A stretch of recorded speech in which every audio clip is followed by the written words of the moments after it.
भारत माता की जय। भारत माता की जय।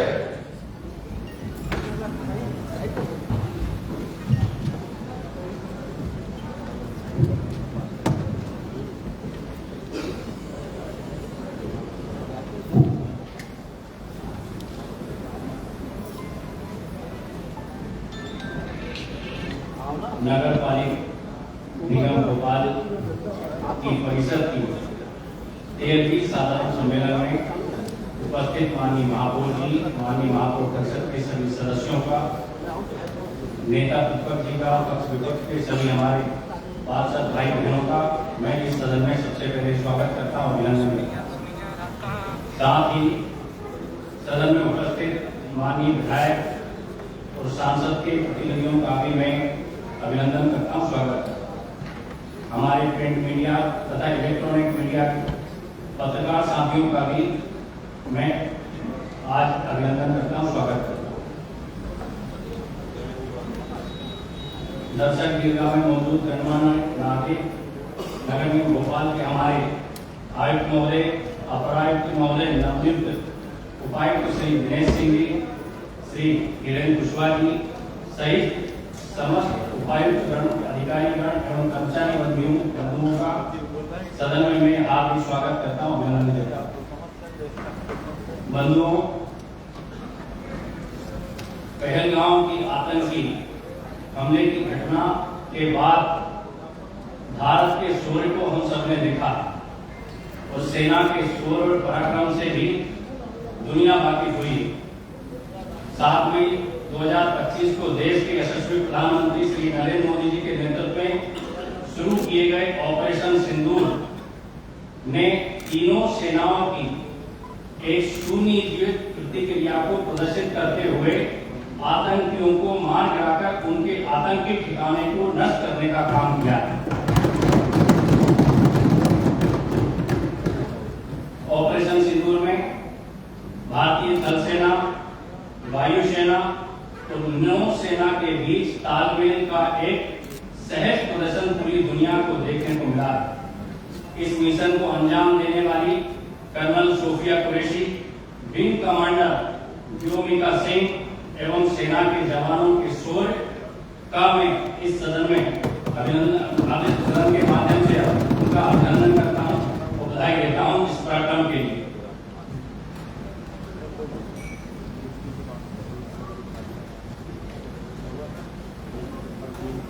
बंधुओं, बड़ी खुशी की बात है कि 2014 में देश के यशस्वी प्रधानमंत्री नरेंद्र मोदी जी द्वारा जिस स्वच्छता अभियान की शुरुआत की थी, आज वो अभियान हिंदुस्तान के प्रत्येक नागरिक का अभियान बन चुका है।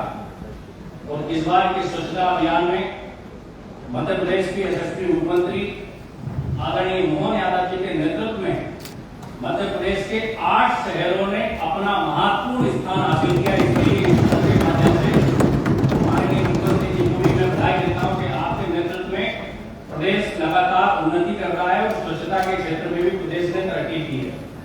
आज खुशी की बात है कि भोपाल नगर निगम द्वारा भी देश के दूसरे सबसे स्वच्छ शहरों में भोपाल को स्थान मिला है। इसके लिए मैं माननीय महापौर जी को, हमारे MIC के मेंबर श्री RK सिंह बघेल जी को, वाटर प्लस में भी हम 7 स्टार रैंकिंग प्राप्त किए हैं। इसलिए MIC के सदस्य रवि जैती जी को, हमारे आयुक्त श्री हरेंद्र नारायण सिंह जी को भी मैं बधाई देता हूँ। शहरवासियों को भी इस सदन के माध्यम से बधाई देता हूँ दूसरे स्थान पर आने के लिए।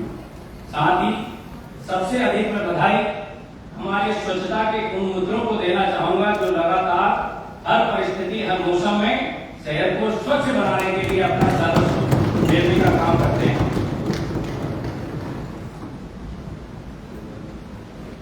बहुत ही गौरव की बात है कि अभी तक के इतिहास में ये कभी नहीं हुआ कि नगर निगम के सदन में माननीय मुख्यमंत्री जी का आना हुआ हो। ये देश की पहली घटना है कि माननीय मुख्यमंत्री जी ने नौजवानों में संसदीय कार्य पद्धति की जानकारी हो और युवा भी संसदीय कार्य पद्धति को जाने, कार्य प्रणाली को जाने। इसको लेकर के जो युवा संसद आयोजित हुई थी, ये गौरव की बात है कि मध्य प्रदेश के यशस्वी मुख्यमंत्री हमारे सदन में आकर के नौजवान की युवा संसदों को उन्होंने संबोधित किया और नौजवानों को प्रेरित किया संसदीय कार्य पद्धति को जानने के लिए। गौरव की बात है कि उस समय हमारे खजुराहो के सांसद और भाजपा के प्रदेश अध्यक्ष विष्णुदत्त शर्मा जी ने भी युवाओं से संवाद किया इस सदन के लिए। और गौरव की बात है कि उस कार्यक्रम के दौरान जहां नौजवान संसदीय कार्य पद्धति और राष्ट्रीय हित के मुद्दे पे विवाद बात कर रहे थे, वहीं इस सदन में देश के सर्वोच्च सदन के कई सांसद भी उस समय उनकी बातों को सुन रहे थे। इसके माध्यम से इस परिषद को भी मैं बधाई देता हूं और ये गौरव भोपाल नगर निगम को प्राप्त हुआ, इसलिए आप सबको इसके लिए बधाई।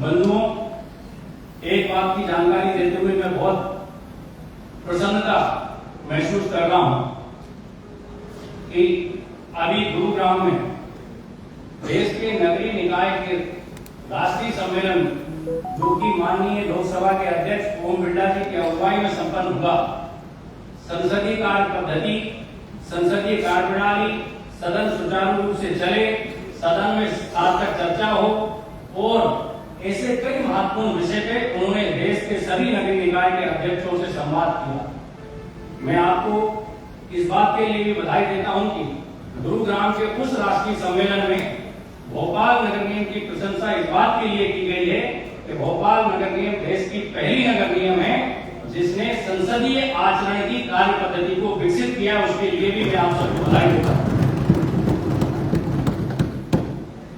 आपके संसदीय आचरण के कारण ही देश के सभी नगरीय निकाय के जितने भी अध्यक्ष थे, माननीय ओम बिरला जी हमारे लोकसभा के अध्यक्ष, हरियाणा की विधानसभा के माननीय हरविंदर सिंह जी जो वहां के अध्यक्ष हैं, वो हरियाणा के मुख्यमंत्री, और सभी ने इस बात की प्रशंसा की कि नगरीय निकाय में भी संसदीय व्यवहार, संसदीय आचरण की परंपरा अगर शुरू हुई और भोपाल से हुई है, ये गौरव की बात है। इसके लिए भी मैं आप सबको बधाई देता हूं।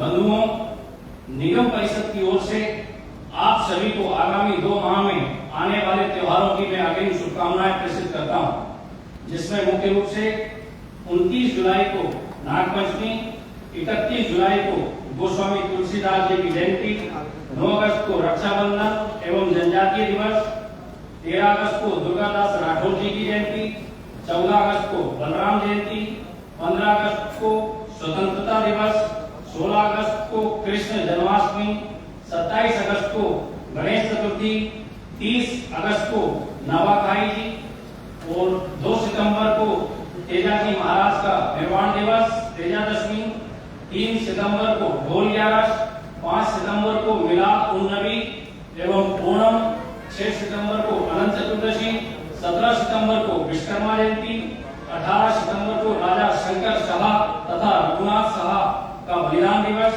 20 सितंबर को प्राणनाथ जयंती, 22 सितंबर को नवरात्र एवं अग्रसेन जयंती की भी आपको अग्रिम शुभकामनाएं, बहुत बहुत बधाई। बंधुओं, हमारी परिषद के साधारण सम्मेलन की कार्रवाई आरंभ की जाती है। मैं आप सभी को अपनी तरफ से बधाई के साथ साथ सादर धन्यवाद करता हूं कि लगातार संसदीय व्यवहार, संसदीय आचरण और तथ्यपरक जो आपने बात रख के इस सदन की गरिमा को केवल यहाँ पर भोपाल में ऊंचा करने का काम नहीं किया, बल्कि देश में आज भोपाल नगर निगम की इस बात की प्रशंसा होती है कि संसदीय आचरण, संसदीय व्यवहार की परंपरा भोपाल नगर निगम में शुरू हुई और सभी माननीय हमारे जनप्रतिनिधि पार्षदगण इस बात के प्रयास करते हैं, अपनी बात रखते हुए कि वो संसदीय व्यवहार करें, सही में व्यवहार करें, अच्छे शब्दों में अपनी बात कहने का प्रयास करें। और ये लगातार इस प्रकार का सहयोग आपका मुझे मिलता रहा है और भविष्य में भी मिलता रहेगा। इसके लिए भी मैं आप सबका हृदय से धन्यवाद करता हूं।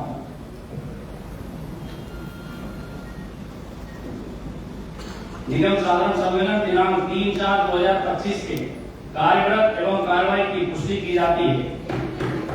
माननीय अध्यक्ष महोदय, कल बैठक की जो पुष्टि की आप बात कर रहे हैं, तो बजट से संबंधित जो मामले थे उसमें कुछ त्रुटियां पाई गई थी। एक तो वार्षिक प्रतिवेदन पिछले बजट की बैठक में प्रस्तुत नहीं किया गया था, क्योंकि हमारा अपना तजुर्बा हम जैसे पार्षद रहे हैं, जब भी बजट की बैठक होती थी तो उसमें वार्षिक प्रतिवेदन पेश किया जाता था, लेकिन पिछली बैठक में वार्षिक प्रतिवेदन पेश नहीं किया। बजट के लिए अनिवार्य होता है कि वार्षिक प्रतिवेदन भी पेश किया जाए। मेरी जानकारी के अनुसार वार्षिक प्रतिवेदन यहाँ मौजूद था, उसकी कापियां भी रखी थी, लेकिन उसको बढ़वाया नहीं गया था। तो नंबर 1 वो प्रतिवेदन बढ़वाया जाए। नंबर 2, हमने वो जो संस्थाएं 345 थी, जिन संस्थाओं को अनुदान दिया गया, उसके अंदर हमने ये कहा था कि ये जो अनुदान दिया गया है, इसमें कई संस्थाएं कोई काम नहीं करती, इनको ऑडिट किया जाए और इनकी जानकारी प्राप्त की जाए, इनसे रसीदें ली जाए, उसके बाद ही इनको अनुदान दिया जाए। उसके अंदर मेरे पास जानकारी ये भी आई है तो कोई 44 वो संस्थाएं हैं, उनको इसमें जोड़ने का प्रयास किया जा रहा है, 70। तो उसके बारे में भी जानकारी दी जाए, उसके बारे में भी पुष्टि की जाए। दूसरी बात, नगर के स्वच्छता अभियान की अभी आपने बात करी और हमें नंबर 2 का पुरस्कार मिला है। वैसे तो हमें नंबर 1 पर मिला, क्योंकि इंदौर हमेशा नंबर 1 आ रहा है। तो क्या कारण हो सकता है कि इंदौर नंबर 1 आ रहा है और भोपाल नंबर 2 आ रहा है? लेकिन चलिए, भोपाल नंबर 2 आया, जिसकी आपको बधाई देते हैं, महापौर जी को भी बधाई देते हैं, पूरी परिषद को बधाई देते हैं और विशेषकर आपको भी बधाई देते हैं और कमिश्नर साहब को भी बधाई देते हैं, क्योंकि इसमें कमिश्नर साहब ने भी मेहनत की है। तो हम इसको बधाई देते हैं परिषद को, और कांग्रेस पार्षद दल भी बधाई देता है, लेकिन आपने कांग्रेस पार्षद दल को बधाई दी। मैंने सभी का बोला है, सभी को बोला, लेकिन अगर आप ये कह देते कांग्रेस पार्षद के रूप में संबोधित नहीं करता हूं मैं, माननीय सभी पार्षदों को एक साथ संबोधित। एक मेरा आपसे ये निवेदन है, क्योंकि 2 महीने में बैठक का प्रावधान है, लेकिन बैठक हमेशा लेट होती है। हम लोगों को संभाल आयुक्त महोदय के पास जाना पड़ता है कि साहब ये बैठक लेट हो रही है। तो क्या कारण होता है कि इस बैठक से सब दूर भागते हैं और इस बैठक को नहीं करते, जबकि जनहित के मुद्दों की जो बातचीत होती है वो इस परिषद के माध्यम से होती है। बारिश का मौसम चल रहा है, लगातार शहर में बैठे हैं। आप एक जनरल चर्चा में आ गए। नहीं, कोई विषय होता है नहीं, मेरा आपसे सिर्फ ये निवेदन है, क्योंकि जनहित के मुद्दे हैं, जब आप बैठक करें, एजेंडा जब शुरू हो तो उससे पहले मैं चाहता हूँ कि जनहित के मुद्दों पर और खासकर बरसात की उस पर अपन चर्चा कराएं, उसके बाद मेरा इतना ही सुझाव था। मेरा कहना है कि जो पुष्टि आप कर रहे हैं, तो आपने कुछ बजट के तहत जो 31 मार्च से पहले बढ़ना था, वो जो आपने बाद में बढ़ाया है, किस जगह तक बढ़ाया गया है? जो नियम मेरे पास जो है वो नियम में यह है कि मेरा आपसे विनती है कि इसको स्पष्ट करें कि किस जगह तक आपने बढ़ाया है। मुझे स्पष्ट नहीं करना, महापौर मेरे माध्यम से महापौर जी होता है, ताकि आप सदन लगाए हो कि आपने जो काम किया है उस दिन के सदन सरकार चल रहा है और फिर उससे बढ़ाया जाए, ये जानकारी होनी चाहिए। साथ ही साथ में जो वार्षिक मगर मुझे लगता है कि बजट प्रस्तुत करते जब महापौर जी ने बजट प्रस्तुत किया था तो उस समय भी इन बिंदुओं पर चर्चा होती और महापौर जी ने इन सब बातों को उसमें रखा। अब उन्हीं बातों को दोबारा आप कहना, मुझे लगता है कि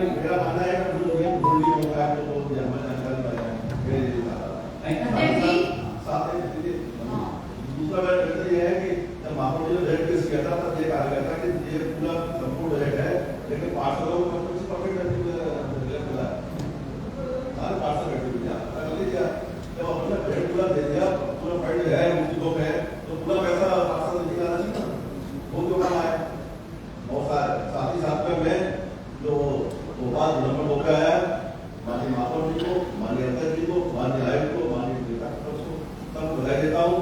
भोपाल 2 नंबर पर आया और साथ ही साथ में हम कहाँ 1 नंबर पर चुन गए, कहाँ 1 नंबर पर हुए। अगली बार हम जाए तो भोपाल 1 नंबर पर आना चाहिए। साथ ही साथ मेरा ये मानना है उन लोगों का काम करें ताकि हम भोपाल के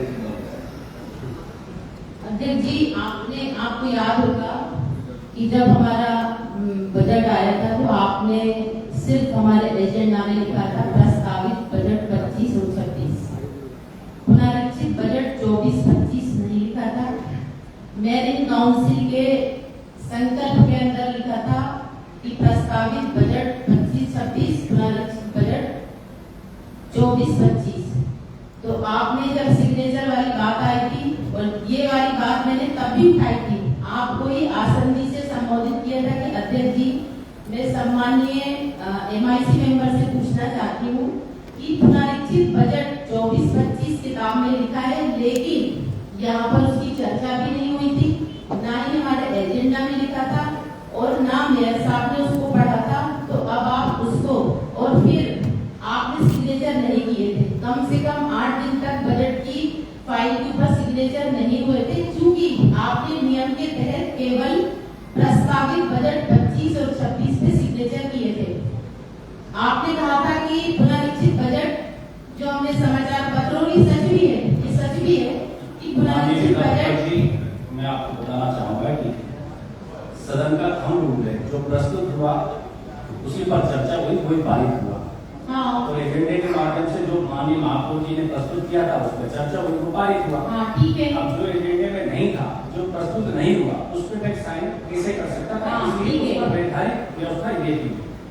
अब पर्टिकुलर अगर पुनरीक्षित बजट, उस समय मेरी महापौर जी से चर्चा हुई थी, महापौर जी ने कहा कि मैंने पुनरीक्षित बजट प्रस्तुत नहीं किया। कमिश्नर साहब ने भी यही कहा था कि एजेंडे में इसलिए नहीं कि पुनरीक्षित बजट है ही नहीं।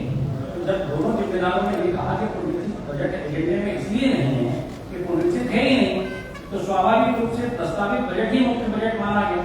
अब उसको अगर कोई तकनीकी भूल हुई या जानबूझ के हुई, तकनीकी भूल अगर होती है अध्यक्ष जी तो हम उसे सुधारते हैं ना। मैंने तो ये भी कहा था कि हम शासन के पास चले गए, ये हुआ कि बजट शासन के पास जा रहा है, शासन के पास जा रहा है, लेकिन हम शासन से भी जाकर मिले। हमको उन्होंने कहा कि नगर निगम का बजट पास करने का हमें कोई अधिकार क्षेत्र ही नहीं है, और अगर हुआ है तो वो हमें बताया जाए। एक चीज, दूसरी चीज, ये पुरानी जितनी भी हमारे एजेंडा है, ये देखिए ये पुराना एजेंडा है, इसमें साफ लिखा है पुनरीक्षित बजट, जितने भी एजेंडा है उसके अंदर ये लिखा है। तो अब ये त्रुटि किसने की, तो हमें उससे सुधरवाना चाहिए। और हमने ये भी बोला था कि आप इसके अंदर सुधार के लिए आप एक अल्पकाल के अंदर छोटी सी परिषद की बैठक बुलाइए, और जिस प्रकार हम कई बार प्रस्ताव देते हैं कि नहीं देते, आपको अर्जेंट में प्रस्ताव देते हैं, आप प्रस्ताव दे दीजिए कि ये कोई भारी वो नहीं है, मतलब इसमें कोई बदनामी की बात नहीं है, कुछ नहीं है, ठीक है, हो गया, लेकिन उसको हमें सही तो करना पड़ेगा ना लीगली। तो उसे क्यों नहीं दिया गया? अभी लीजिए पुनरीक्षित बजट का एक प्रस्ताव लीजिए और उसे पास करिए, नहीं तो ये उलझता ही रहेगा कि पुनरीक्षित बजट के आधार पे 24-25 का जो बचा हुआ पैसा है हम उसको कैसे कर सकते हैं। और ये थोड़ी होता है एक बार हम मना कर दें फिर दूसरी बार उसको तैयार करके और उसको हम मान लें। आप आसानी से ये बात कैसे मान सकते हैं? जिस बात का आपने इनकार कर दिया है। मैंने कभी नहीं माना। मैंने जो बात कही की थी वही बात क्या कह रहा हूँ, मैंने कब किया है? आपने ये कैसे मान लिया? तो पुनरीक्षित बजट 24-25 जो हमारी किताब में लिखा है, जो MIC से संकल्प पारित हुआ है, तो उसको हम कैसे आप पढ़ेंगे? आप कैसे पढ़ेंगे? वो पास कैसे होगा? बस मुझे ये बता दीजिए कि वो इस प्रकार पास होगा, किस नियम के तहत वो पास होगा। उस संबंध में महापौर जी से भी चर्चा हुई थी, जो मैंने बताया, कमिश्नर साहब से भी चर्चा हुई थी। तो उन्होंने जब स्वयं ये कहा कि पुनरीक्षित बजट इसलिए नहीं कि पिछले बजट जो था हमारा उसमें ही बहुत सारी राशि हम पूरी नहीं कर पाए, खर्चे नहीं हुआ, तो रिवाइज बजट क्या? तो अब जब प्रस्तुत करता हूँ दोबारा बजट, ये कहा गया कि हमने तो प्रस्तावित बजट पास किया और पेश किया। आपने बात मान ली।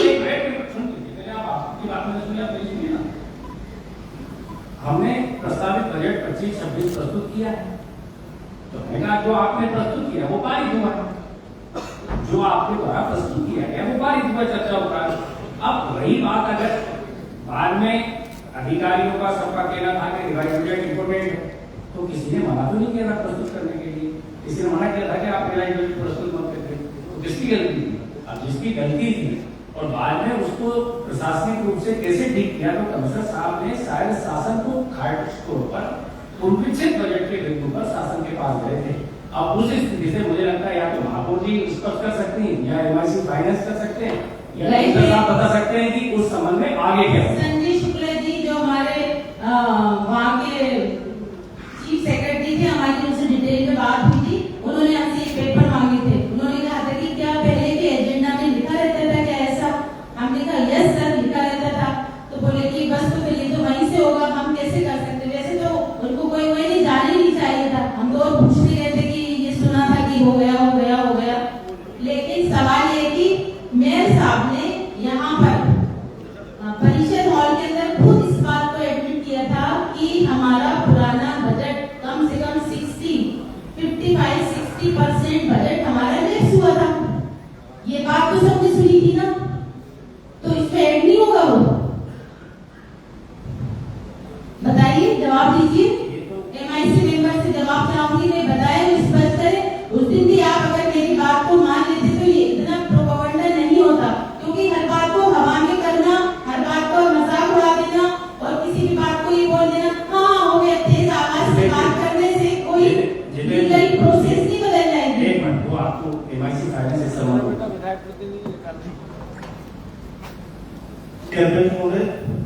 पहले तो मैं माननीय महापौर जी, आप माननीय अध्यक्ष महोदय को, माननीय आयुक्त महोदय का, आप सभी सदन से कहूंगा जोरदार ताली बजाएं, क्योंकि नंबर होता हमारे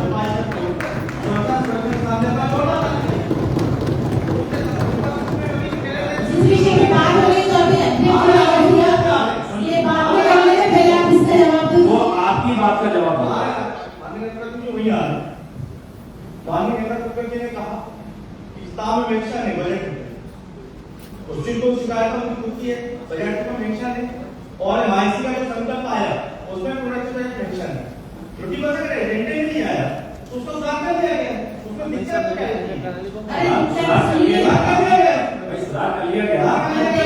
दिक्कत ये है एमआईसी मेंबर को इतना बड़ा बजट पास करने का कोई लीगल अधिकार नहीं है। अगर उनको ये लीगल अधिकार होता, एमआईसी के संकल्प से ही अगर हमारा बजट पास हो जाता तो परिषद में क्यों आता? एमआईसी के पास अगर अधिकार बच्चे से मैं पूर्व में कहा था कितने का अधिकार है? करोड़ों के बजट का भी अधिकार है। आईसी पास होने के बाद भी बजट को हम सदन में लेकर आए, एमआईसी को नहीं पास कर दिया हमने बजट। हाँ तो बजट बजट को सदन में लेकर आए, एमआईसी को अधिकार नहीं है। हम बजट को सदन में लेकर आए थे, माननीय अध्यक्ष महोदय आपका तो सदन में लेकर आए थे, चर्चा भी हुई और उसका आपने स्वीकारा है कि उसमें बजट के ऊपर मेंशन प्रोडक्शन का, और कोई हमने अकेले एमआईसी नहीं करते, अगर प्रोडक्शन की त्रुटि हुई तो उसको हम शासन के माध्यम से डेस्टमाइज कराया। अरे तो शासन कैसे करेगा? शासन को आप पूरी गाइड करोगे, शासन ने किया है, शासन के माध्यम से जब तक आप एजेंडे के अंदर नहीं लिखेंगे पुनरीक्षित बजट 24-25 तो शासन कैसे करेगा? यहीं से पास होके नहीं गया। अब एमआईसी मेंबर हमारे कह रहे हैं कि हमने तो पास कर दिया, हम तो कह रहे हैं कि आपने नहीं पास किया। ऐसा कोई पॉलिटिकल में बजट में नहीं छापा या एमआईसी का संकल्प नहीं था, तो दोनों का कुछ उपस्थिति दिखा एजेंडे में पॉलिटिकल से छपा था, तो उसमें क्या आपत्ति आई तो उसका हमने सुधार कर लिया। मनोज जी, माननीय अध्यक्ष महोदय,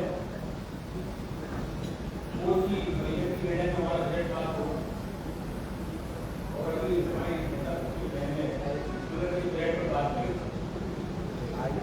ये मुझे नहीं आता बजट बुक के अंदर हमने बजट को छापा है, तो जिसका हम लोगों के हमारे जनप्रतिनिधि ने गलत होता है, हमने तो पास किया तो उसमें नहीं, वो चर्चा में नहीं आ पाया था मनोज जी, भाई वो चर्चा में नहीं आया ना। गलत तैयारी मत करिए प्लीज, राठौर भैया सही बताइए जो सच है। बहुत बार देखा एजेंडा जब जारी होता है कहीं बार उन्होंने बजट लिख के कहीं नहीं आया, प्रस्ताव तो बजट लिख के आया, तो मेरा एक ही निवेदन आप बातपूर्व में बहुत कई बार पाठक देते हैं। नहीं एक मिनट में मनोज जी आपको इस संबंध में जैन जी ने जो बातें की वो बातें ठीक है, पर आप अगर ये कह रहे हो कि प्रोग्रेसिव बजट में नहीं आए तो आप, मुझे लगता है कि जानकारी ठीक करके जब प्रोग्रेसिव बजट पास हुआ है, एजेंडे के माध्यम से सदन में प्रस्तुत किया गया, उस पर चर्चा हुई, तब पारित हुआ है। अब तकनीकी भूल हुई है या जो भी हुआ वो अलग विषय है। और जब दोनों प्रस्तुतकर्ताओं ने मना कर दिया कि हमने प्रस्तुत नहीं किया, बात कैसे वो तो माने ना, वो तो मान लिया था, लेकिन पुनरीक्षित बजट जब पास नहीं होगा तो प्रस्तावित बजट कैसे पास होगा? पुरानी स्वीकृति मिलेगी, प्रणाली कैसे होगी? पास करने से मना किसने किया भाई? पास करने से मना किसने किया? प्रश्न तो मेरा बजट हो गया है, एजेंडे में है, माली बात है, तो चिंता करते हैं। लेकिन जब तक मुझे लगता है कि एक मिनट इसमें उस समय हम कविता साहब वो पूरी शासन के पास गए थे, शासन एक बार महापौर जी आप एक बार महापौर जी उसमें स्पष्ट महापौर जी स्पष्ट करेंगे, महापौर जी स्पष्ट करेंगे।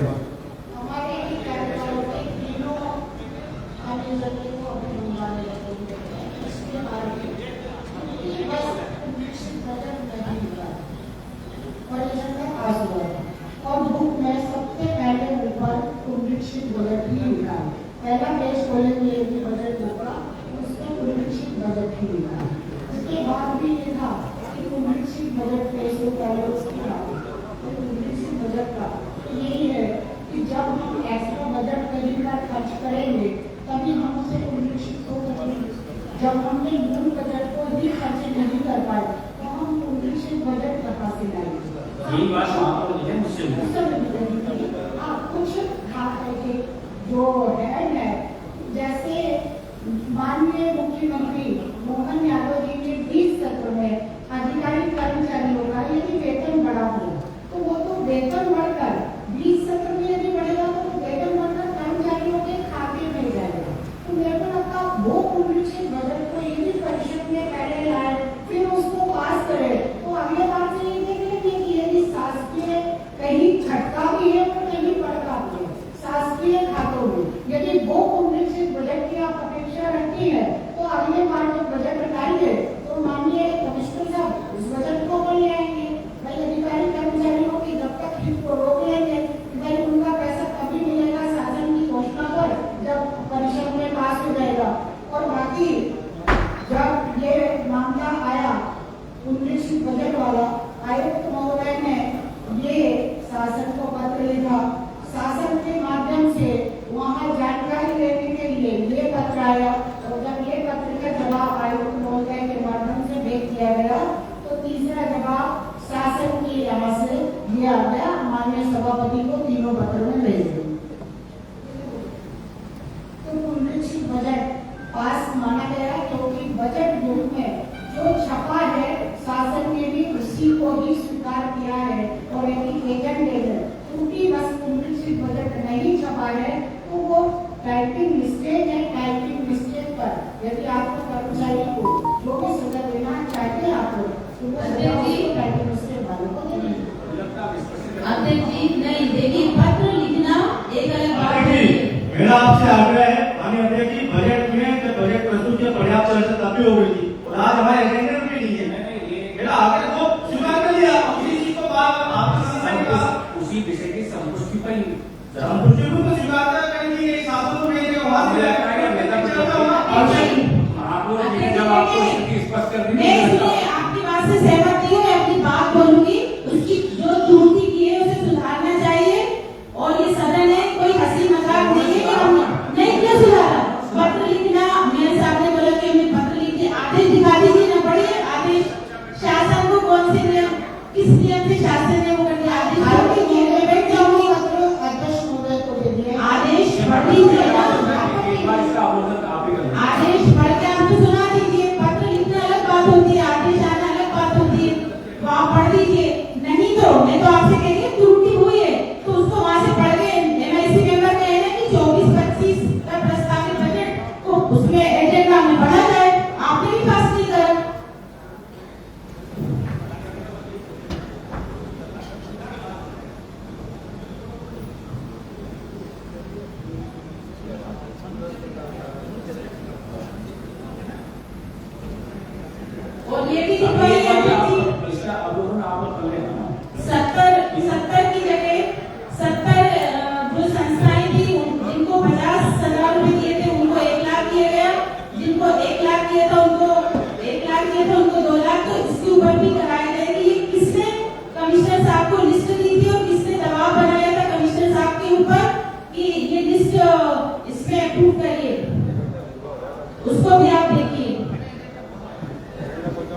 स्थित संदर्भ पत्र दिनांक 13/5/25 में अंतिम पत्र प्रभाव 30 का परीक्षण किया गया।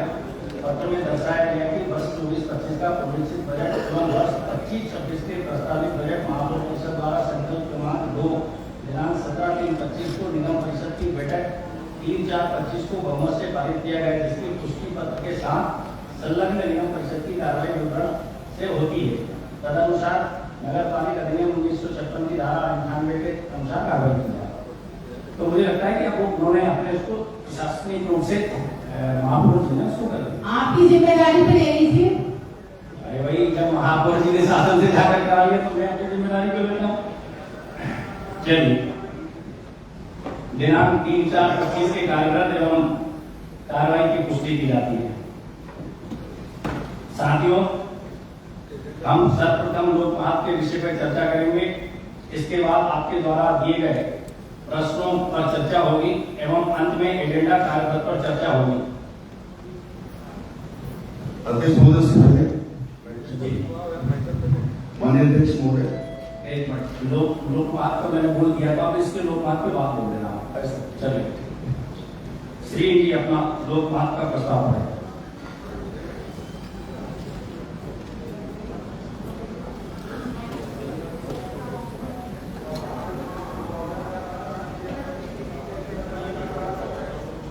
माननीय अध्यक्ष महोदय, सबसे पहले तो स्वच्छता सर्वेक्षण में हमारा भोपाल शहर सेकंड रैंक पे आया, उसके लिए आप सभी को बहुत बहुत बधाई देना चाहूंगी। आयुक्त महोदय को, माननीय महापौर जी को, आप सभी सदन के हमारे साथियों को बहुत बहुत बधाई देना चाहूंगी। और साथ ही एक बात ये कहना चाहूंगी माननीय अध्यक्ष महोदय के जिन लोगों का योगदान GIS के जो ठेकेदार थे, जिनका योगदान भोपाल शहर को सेकंड रैंक में लाने के लिए रहा है, उनका भुगतान अभी तक नहीं हुआ है। तो अगर उनका भुगतान टाइम पे हो जाता तो और ज्यादा खुशी होती है। हमें ये बधाई दे रहे हैं।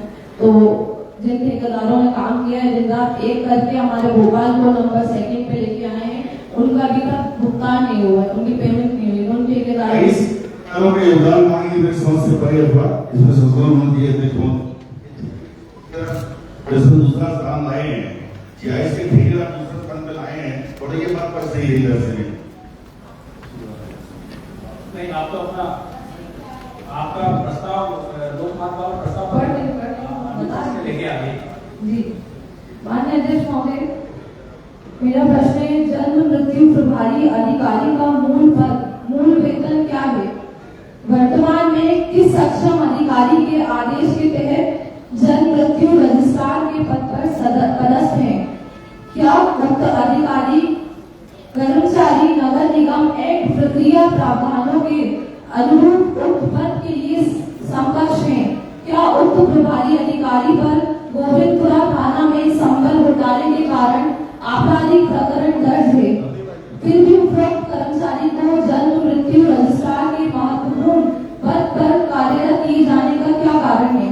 उपरोक्त कर्मचारी यदि उक्त पद के लिए सक्षम नहीं है तो वे पोस्टमार्टम रिपोर्ट, जिसे ऑटोप्सी रिपोर्ट के रूप में भी जाना जाता है, एक विस्तृत दस्तावेज है जो किसी मृत व्यक्ति पर मृत्यु के कारण और तरीके को निर्धारित करने के लिए किए गए मेडिकल परीक्षण के निष्कर्षों को रेखांकित करता है। ये रिपोर्ट आमतौर पर एक रोग विज्ञानी द्वारा तैयार की जाती है, जिसका परीक्षण कर उसकी सही जानकारी रोग विज्ञानी द्वारा ही कोर्ट प्रकरण में जन्म मृत्यु शाखा नगर निगम भोपाल द्वारा भेजी जाती है। क्या वर्तमान प्रभारी अधिकारी जन्म मृत्यु शाखा डॉक्टर के समकक्ष अधिकारी हैं?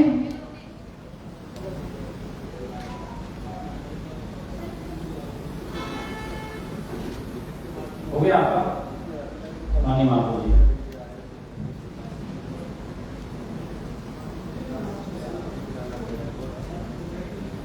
माननीय सभापति महोदय, लोक महत्व का प्रश्न आया है और लोक महत्व का प्रश्न हमारी पार्षद ब्लॉक ऑफिस से श्री खाली लगाया है। मौखिक रूप से अगर आप जवाब दे दें तो सारा कुछ हुआ है। श्री सत्यप्रकाश बढ़ैया, प्रभारी रजिस्ट्रार जन्म मृत्यु शाखा का मूल पद राजस्व निरीक्षक एवं मूल वेतन 34,300 है। रजिस्ट्रार की नियुक्ति के संबंध में लेख है कि मध्य प्रदेश शासन नगर पालिका अधिनियम 1956 की धारा 55 के प्रावधान अनुसार आयुक्त निगम का मुख्य कार्यपालक अधिकारी होगा।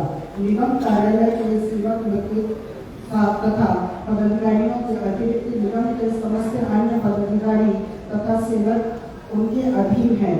इसके साथ ही मध्य प्रदेश नगर पालिका निगम अधिनियम 1956 की धारा 69 एवं धारा 69(4) में भी लेख है कि अधिनियम द्वारा आयुक्त को प्रदत्त या उस पर आरोपित या उसमें विशिष्ट कोई भी शक्तियां कर्तव्य या कार्य मुक्त के नियंत्रण के अधीन तथा उसके अधीक्षण के एवं ऐसे प्रतिबंधों तथा सीमाओं के यदि कोई हो पालन के अधीन जिन्हें नियत करना वह उचित समझे किसी ऐसे नगर पालिका पदाधिकारी द्वारा क्रमशः प्रयोग में लाई जा सकेगी, संपादित किए जा सकेंगे या निष्पादित किए जा सकेंगे, जिसे आयुक्त व्यापकतः या विशेषतः इस संबंध में लिखित रूप से सशक्त करे संबंधी प्रावधान है।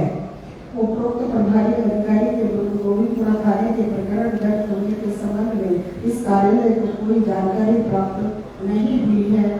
मृत्यु प्रमाण पत्र जारी करने के लिए केवल दुर्घटना या असामान्य मृत्यु पर ही पीबीएम रिपोर्ट ली जाती है। सामान्य मृत्यु पर पीबीएम रिपोर्ट नहीं ली जाती है। मृत्यु प्रमाण पत्र में केवल मृतक का नाम, मृतक की दिनांक, माता पिता का नाम, पति का नाम, पता का उल्लेख होता है। मृत्यु का कारण उल्लेख नहीं होता किया जाता है। पोस्टमार्टम की रिपोर्ट अथवा ऑटोप्सी रिपोर्ट मृत व्यक्ति के संबंध में मृत्यु के कारण तरीके रेखांकित करने हेतु विशेषज्ञ चिकित्सक द्वारा तैयार की जाती है। माननीय न्यायालय द्वारा न्यायालयीन प्रकरणों में निगम द्वारा जारी मृत्यु प्रमाण पत्र तथा संबंधित दस्तावेज मांगे जाने पर आदेश अनुसार उपलब्ध कराई जाती है।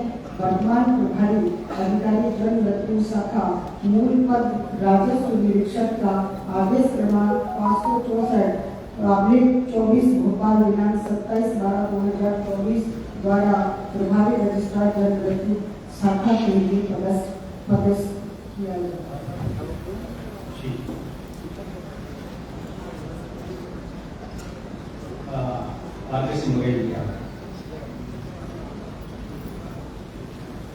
माननीय अध्यक्ष महोदय, आज परिषद की बैठक के इस प्रारंभ में मैं सदन को आपके माध्यम से समस्त 85 वार्डों के पार्षदों को भी बधाई देना चाहता हूँ कि हमारा भोपाल स्वच्छता में 4,500 प्राप्त किया है। माननीय अध्यक्ष महोदय, निश्चित तौर पर ये हम सभी पार्षदों की मेहनत का ही परिणाम है। इसके साथ साथ मैं आपको, माननीय महापौर जी को और माननीय आयुक्त महोदय को भी बहुत बहुत बधाई देता हूँ कि आपको से ये काम हो पाया है। माननीय अध्यक्ष महोदय, इसके साथ साथ आपके हमारे जो निचले स्तर पर हमारे सफाई मित्र, डोर टू डोर कचरा कलेक्शन में कर्मचारी, हमारे स्वास्थ्य दरोगा, हमारे स्वास्थ्य अधिकारी और अपार्ट जो भी सारे अधिकारी जो हमारे इस काम में लगे थे, और साथ में हमारे एसडीएम शाखा के जो अधिकारी हैं जिन्होंने बराबर इस काम में सहयोग किया है, उन सभी को बहुत बधाई देते हैं। माननीय अध्यक्ष महोदय, हमने इस कठिन कंपटीशन था 12,500 नंबर में से हमें इसमें फेस करना था, तो दूसरा स्थान आया। कुछ नंबरों से हम पहले स्थान से चुके हैं। हम फिर प्रण लेते हैं कि आज से ही हम सभी पार्षद, हम समस्त अधिकारियों के साथ बैठकर, माननीय महापौर के साथ बैठकर इसकी रणनीति बनाकर और नंबर 1 के लिए आज से ही प्रयास करेंगे। माननीय अध्यक्ष महोदय, इसके साथ साथ ही हम इस सदन के माध्यम से माननीय मुख्यमंत्री जी, माननीय नगरीय शासन मंत्री जी, माननीय मंत्री श्री विश्वास शरण जी, माननीय मंत्री श्रीमती कृष्णा गौर जी, माननीय सांसद श्री आलोक शर्मा जी, माननीय विधायक श्री रामेश्वर शर्मा जी, श्री भगवान दास सरनानी जी, श्री आरिफ मसूद जी, श्री विष्णु खत्री जी एवं आदि भकीर जी को भी बधाई देता हूँ। निश्चित रूप से इन सबका मार्गदर्शन इस कार्य में प्राप्त हुआ है। एक बार मैं आप सभी को बधाई, बहुत बहुत धन्यवाद। हमारे नगर निगम ने हमारे महोदय माननीय महापौर जी का तारीफ करता हूँ कि जब भी किसी मशीनरी या किसी चीज की कमी रही उन्होंने तत्काल उसको स्वीकृत कराकर और उसको काम में लगाया है। इसलिए सर हर कार्य समय से पूरा हुआ है। मैं सभी पार्षदों से आग्रह करता हूँ कि जो नगर निगम ने बहुत सारी चीजें स्वच्छता को लेकर चालू किया है, एक बार सभी लोग अलग अलग जगहों पर जाकर उसका अध्ययन करें और अध्ययन करने के बाद पॉजिटिवली उसको सोचें कि नगर निगम ने इतना बड़ा काम किया है। यदि उसमें थोड़ी बहुत कमी है तो हम लोग आपस में बैठकर उसको चर्चा करके उस कमी को भी दूर करने का प्रयास करेंगे, तो निश्चित तौर पर आगे आने वाले समय में इसका परिणाम और अच्छा होगा। बहुत बहुत धन्यवाद। निश्चित रूप से हमारे महापौर परिषद के सदस्य जिनके पास स्वास्थ्य की जिम्मेदारी है, भोपाल को देश के इतने सारे शहरों में दूसरा महत्वपूर्ण स्थान स्वच्छता में मिला है। इसके लिए निश्चित रूप से जैसा कि पूर्व में बधाई दी गई है कि हमारे सभी भोपाल के जनप्रतिनिधिगण, महापौर जी, हमारे आयुक्त महोदय, हमारे MIC के सभी सदस्यगण, हमारे सम्मानित पार्षदगण और सबसे अधिक स्वच्छता में दिन रात मेहनत करने वालों के कारण शहर को ये सम्मान मिला है।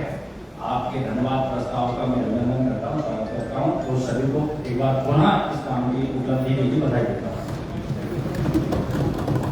कार्यसूची में विषय क्रमांक 2, कार्यसूची में विषय क्रमांक 2 सामान्य पार्षदों से प्राप्त प्रश्नों के उत्तर का है।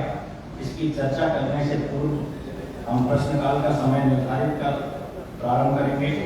हमारे सामान्य प्रश्नकाल का समय तय करने से पहले मैं आयुक्त की कार्यप्रणाली के ऊपर प्रश्न चिन्ह लगाना चाहता हूँ। आयुक्त की जो कार्यप्रणाली बड़ी संदिग्ध है, वो जो महिमा मंडन किया जा रहा है आयुक्त का, बाबा आयुक्त महोदय आयुक्त करके मैं इसकी निंदा करता हूँ, क्योंकि आयुक्त की जो ड्यूटी है, आयुक्त की ड्यूटी उसने जो काम किया वो तो उनकी ड्यूटी को करना ही चाहिए।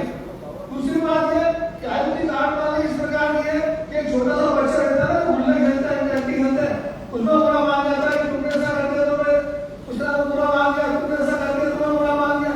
इस तरह के भोपाल के वहां की सांसद हो रहे हैं संतुष्ट नहीं, विधायक उसका नाम संतुष्ट नहीं, मंत्री संतुष्ट नहीं और उसका इस तरीके का महामंडल मैं भी कार्यप्रणाली का विरोध करता हूँ और मैं मांग करता हूँ कि इनके खिलाफ निंदा प्रस्ताव पारित किया जाए। और निंदा प्रस्ताव पारित नहीं किया जाता तो कम से कम हम लोग इनके खिलाफ आसंदी का घिराव करेंगे और मैं आयुक्त के खिलाफ आयुक्त माननीय Jaitley ji fight of order.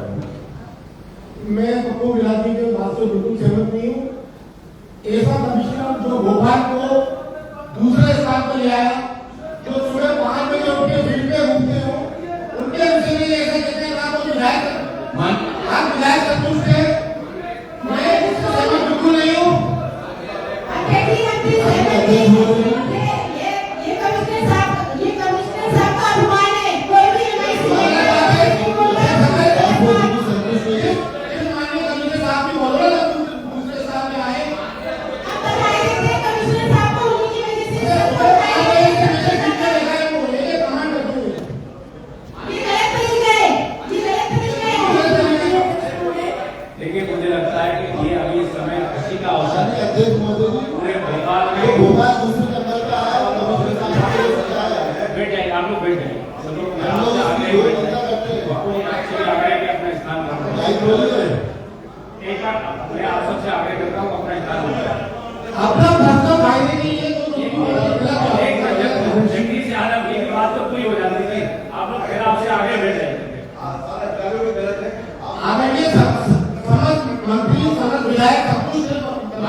आप लोग भी अपना स्थान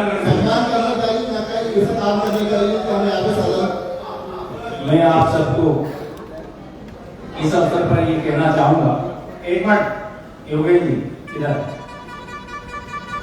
देखिए ये खुशी का अवसर है और पूरे भोपाल में जब इस बात की खुशी की लहर दौड़ी हुई हो कि देश के इतने सारे शहरों में भोपाल हमारी राजधानी स्वच्छता में दूसरा एक महत्वपूर्ण स्थान हासिल की, तो ये अवसर मुझे लगता है खुशी का अवसर है और इसमें ये सामूहिक प्रयासों के कारण ही संभव हुआ है और सभी का इसमें महत्वपूर्ण योगदान है, सभी जनप्रतिनिधियों का महत्वपूर्ण योगदान है और निश्चित रूप से आयुक्त महोदय का भी इसमें महत्वपूर्ण स्थान है। कोई एक व्यक्ति संस्था नहीं होते, इंस्टीट्यूशंस हम सब से मिलकर होता है और इसलिए मैं आप सबको आज के इस अवसर पर यही कहना चाहूंगा कि किसी भी इंस्टीट्यूट की सक्सेस के पीछे अगर कोई बहुत बड़ा कारण होता है तो वो सामूहिक प्रयास होते हैं और इसमें सभी के द्वारा जो सामूहिक प्रयास किए हमारे जनप्रतिनिधि लगातार अपने अपने वार्डों में अपने क्षेत्रों में दौरा करते हैं, महापौर जी दौरा करती है, कमिश्नर साहब दौरा करते हैं और लगातार समय पर सब लोग हम अपने अपने क्षेत्रों में अन्य क्षेत्रों में दौरा करके साफ सफाई व्यवस्था कैसे बेहतर हो, हम अपने शहर को और बेहतर कैसे कर सकते हैं। मुझे लगता है सदन में बैठे साथ सभी जनप्रतिनिधि के साथ साथ सभी अधिकारी भी इस बात के लिए प्रयासरत रहते हैं, सबको चाहते हैं राजधानी का नाम रोशन होना चाहिए और ये जो रोशन नाम हुआ है ये सामूहिक प्रयासों के कारण ही हुआ है। इसलिए मैं आप सबको बधाई देता हूँ और पप्पू बिहार जी मेरा आपसे आग्रह कि आपकी बात आ गई, भाई आपकी बात आ गई, अब अब आप अपना स्थान ग्रहण कर लीजिए। आप पहले से ये वाला ज्ञान नहीं दिया था उन्हें क्या? ये बात आप पहले से समझाते ना? ये मेरा काम थोड़ी, मैं तो यहाँ सारे सदस्यों सब ज्ञान ही है यहाँ तो किसी के प्यास ज्ञान की कमी थोड़ी है। प्रश्नकाल का समय हम निर्धारित करते हैं, प्रश्नकाल का समय 1 घंटा रहेगा। अभी 12:17 हो रहे हैं, 1:17 तक प्रश्नकाल रहेगा और मेरा सभी सदस्यों से आग्रह है कि प्रश्नकाल में अनावश्यक समय व्यतीत न करें ताकि दूसरे को भी पर्याप्त समय मिल सके। प्रश्न क्रमांक 1 मोहम्मद सरवत।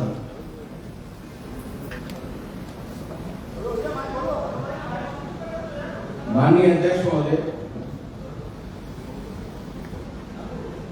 मैंने वर्ष 2024-25 25-26 में पंजीकृत संस्थाओं के अनुदान के संबंध में विस्तृत जानकारी मांगी थी। अभी मैंने थोड़ी देर पहले भी इस बात का जिक्र किया था। माननीय अध्यक्ष महोदय, लगातार कई परिषदों से अनुदान बढ़ाने का काम चलता रहा है, लेकिन इस परिषद के अंदर जो अनुदान की राशि बढ़ाई गई है और 345 संस्थाओं को जो ये राशि दी जा रही है उसके संबंध में मैं जानकारी आपको देना चाहता हूँ। मैं ये चाहता हूँ कि पहले आंसर पढ़ लें, फिर उसके बाद मैं अपनी तरफ से जो बातें हो रख दूंगा।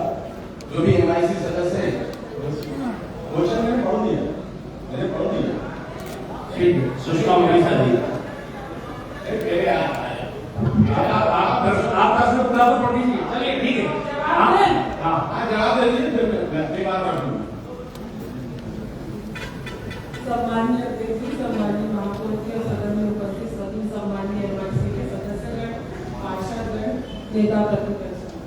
सम्मानीय पार्षद द्वारा पूछा गया प्रश्न 2025-26 में भोपाल नगर निगम में पंजीकृत संस्थाओं का अनुदान दिए जाने के बाद 2024-25 के बजट में 240 संस्थाओं का अनुदान प्राप्त होना था, परंतु 185 समिति के लिए समक्ष स्वीकृति उपरांत अनुदान प्रदान किया गया है। ठीक है, दूसरा आपने पूछा 25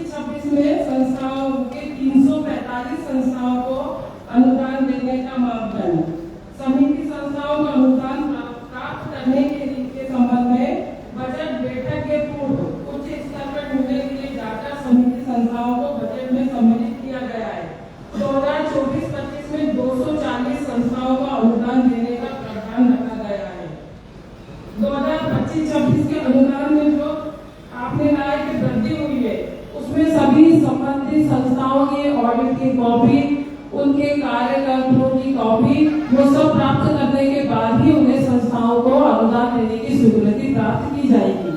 दूसरा, आप कह रहे हैं कि संस्थाओं की सूची बढ़ गई है।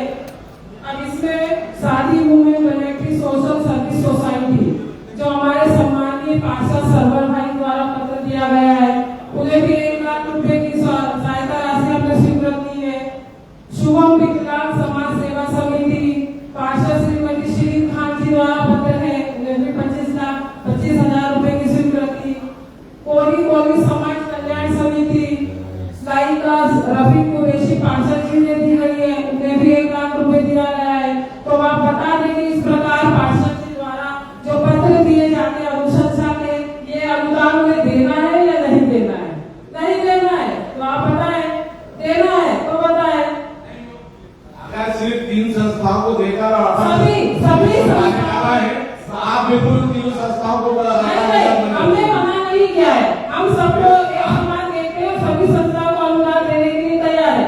पर आप कहें कि संस्थाओं की संख्या बढ़ी, सभी संस्थाओं में कहीं ना कहीं किसी ना किसी का पत्र लिखा है, आपने अनुशंसा की है, तो अब हमें आपके अनुशंसा पे तो अनुदान देना पड़ेगा ना। अरे आपकी संस्थाओं को नहीं देना, आपकी सर्वर भाई इधर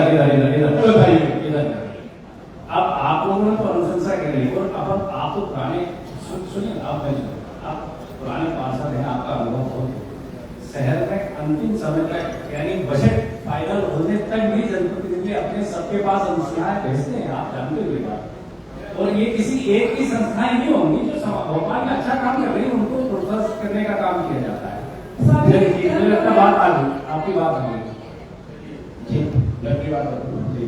आपकी बात आप तक तो आई नहीं, मैंने मुझे प्रश्न पढ़ा था, आपने जवाब तो आ गया, जानकारी बताइए। अच्छा आपके पास सारे जवाब नहीं है, हम लगा ले आप ही जवाब दे, आप ही जवाब दे देते हो। मैं कैसे बोलूं कि गलत जवाब? आपके पास सारे सही जवाब आपने क्यों नहीं दिया? आप उस पे आप ये कैसे कह सकते हैं कि एमआईसी में आपने जवाब दिया, गलत जवाब दिया, मैंने जो कहा है वो सही जवाब है। आपने कैसे गलत जवाब मैंने दिया है? आपके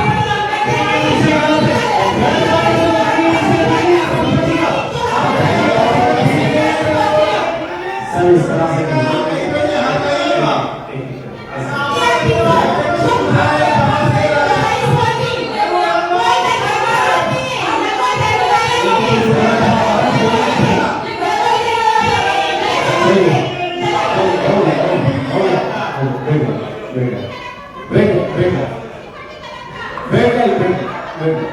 अरे भाई बेटा सही है, आपके पास गलत को पूछते क्यों है? जब इन्हीं के पास है, मेरे पास गलत को पूछ लो, आपके प्रश्न का उत्तर देना ना। मतलब जब हमारे पास गलत है, आपका भी पास गलत है।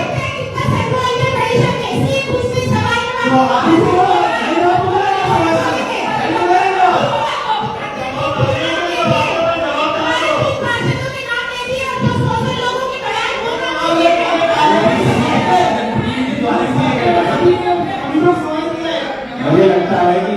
मुझे लगता है कि जैसा माननीय एमआईसी सदस्य ने कहा कि जितने भी अनुदान स्वीकृत हुए हैं वो शहर के हमारे चाहे माननीय पार्षद हों, चाहे माननीय विधायकगण हों, चाहे माननीय सांसद जी हों, चाहे और भी समाज में शहर में अच्छे काम करने वाले लोग भी, महापौर जी को भी, मुझे भी अंतिम अवसर तक नाम देते हैं कि साहब ये विकास स्वीकृत कर देना। मैं आपको बता दूं, और ये सभी इस बात की कोशिश रहती है कि जो कुछ अच्छा काम करने वाले लोग हैं उनको नगर नियम वर्षों से ये परंपरा है कि उनको प्रोत्साहित करके उसी के तहत किया जाता है। मुझे लगता है आपकी बात आ गई है।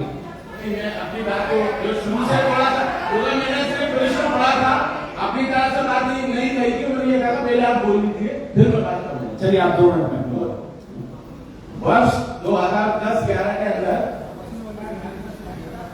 जो था 50 से 51 संस्थाएं थी वर्ष, और उसमें 18,71,000 रुपए खर्च हुए थे वर्ष 2011। वर्ष 2012 और 13 के अंदर 78 संस्थाएं थी। वर्ष 2013-14 में 112 संस्थाएं थी। महापौर जी मुश्किल, एक मिनट आप महापौर जी मुश्किल है। जो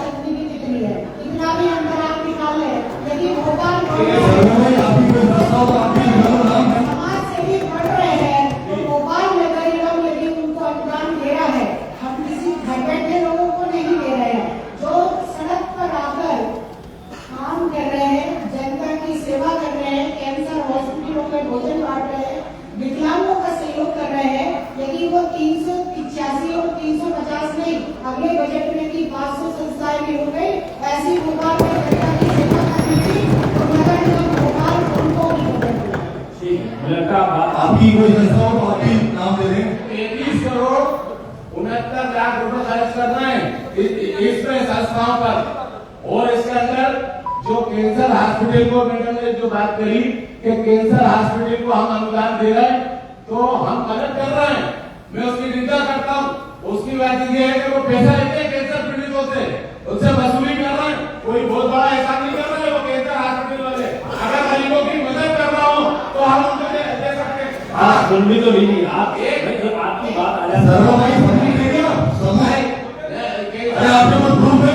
एक वरिष्ठ पत्रकार है जोशी जी, उनके जमाने से वो संस्था चली आ रही है, पहले भी उनको पैसे दिए और मैंने बजट में भी विरोध किया था कि वो तो गरीबों से पैसा ले रहा, अगर नहीं ले रहा होते तो हम ऐसे संविधान को मान लेते, जब वो गरीबों से पैसा वसूली मनोज राठौर जी के और एक बात और ये पॉइंट ऑफ ऑर्डर, एक minute point Manoj ji, Bharatiya Janata party समर्थक संस्थाओं को पैसे दिया। अरे अभी तो आपके नाम लिए गए, मनोज जी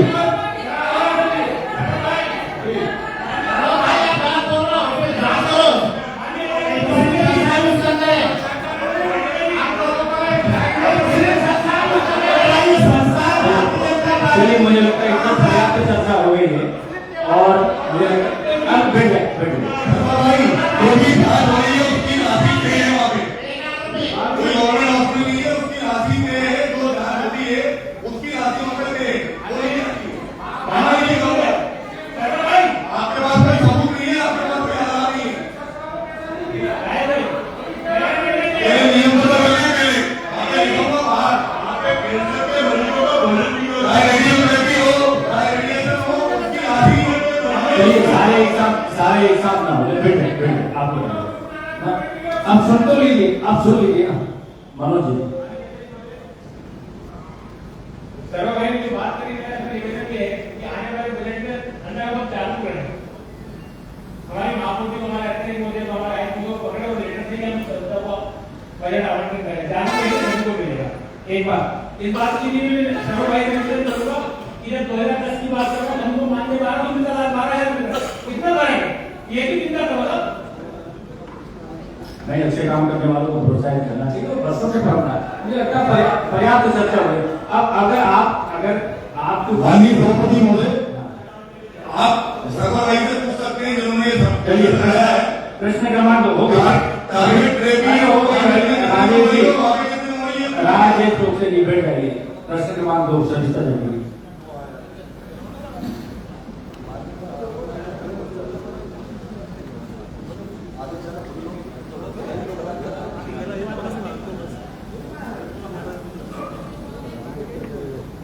भोपाल शहर की जनता पर बजट 20, 25, 26 में संपत्ति कर की गणना 7 परिक्षेत्र के आधार पर की गई थी। 7 परिक्षेत्रों को किस आधार पर बांटा गया था एवं संपत्ति कर की गणना की राशि किन परिक्षेत्रों के में क्या निर्धारित की गई है, कृपया परिषद में स्पष्ट करें। 31 मार्च के बाद समस्त करों की राशि में बढ़ोतरी किस नियम के तहत की गई है, कृपया यह भी स्पष्ट करें। 2024-25 की ऑडिट आपत्तियां एवं उनका क्या निराकरण किया गया, कृपया सदन में स्पष्ट करें।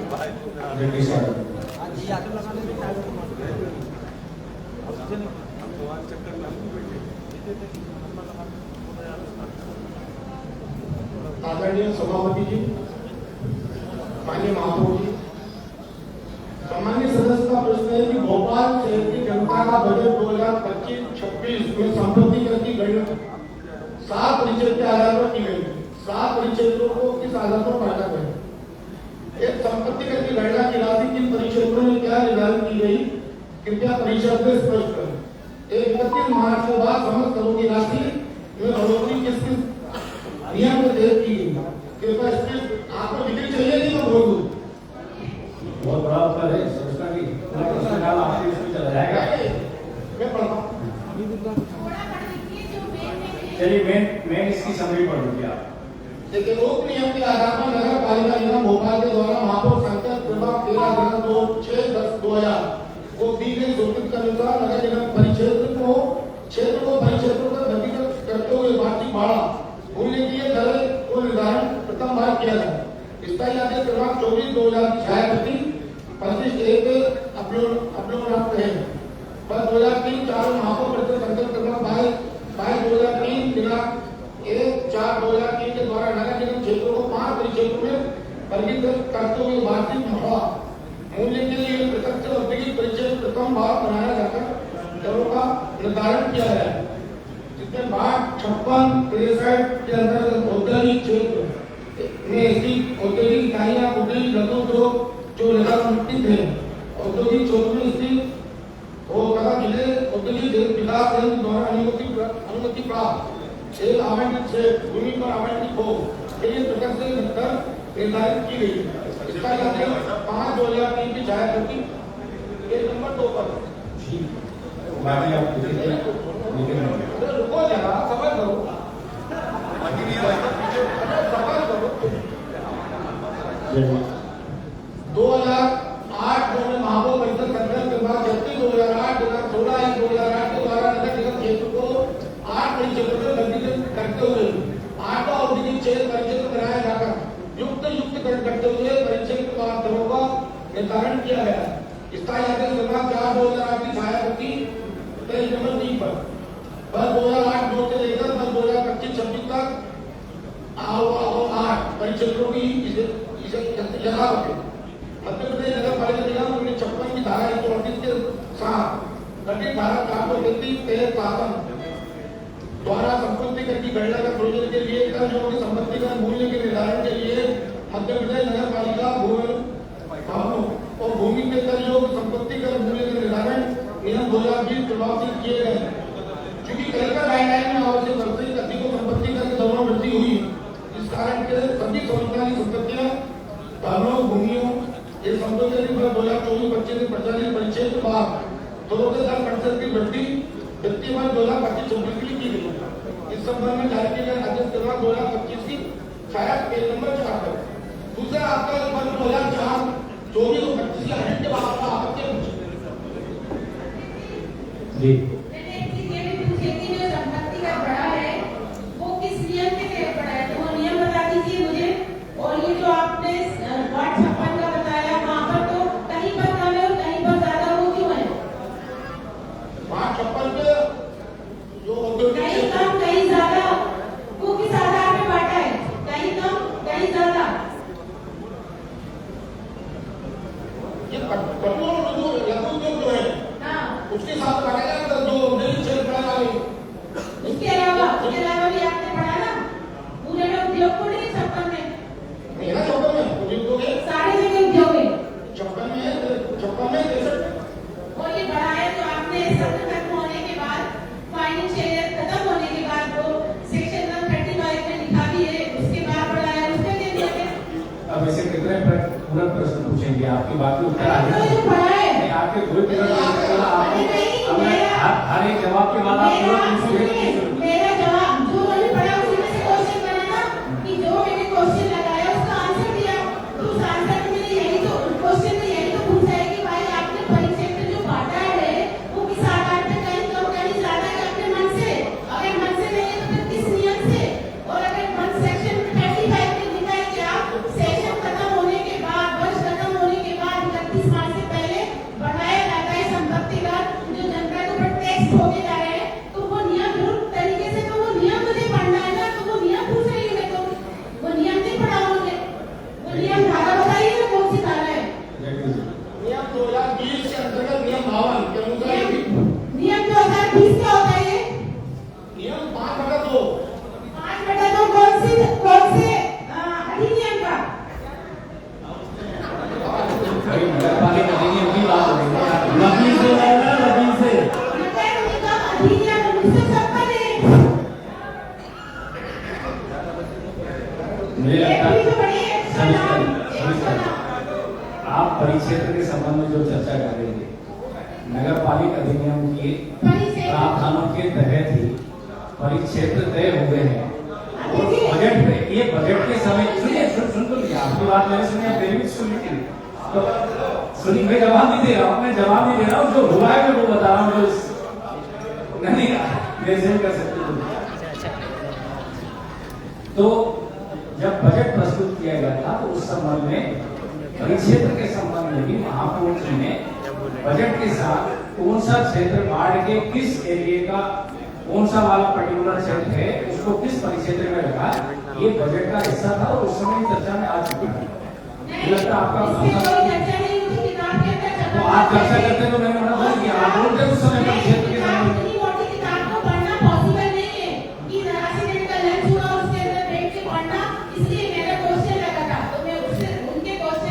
बजट के साथ ही पास होने का आपको पता है।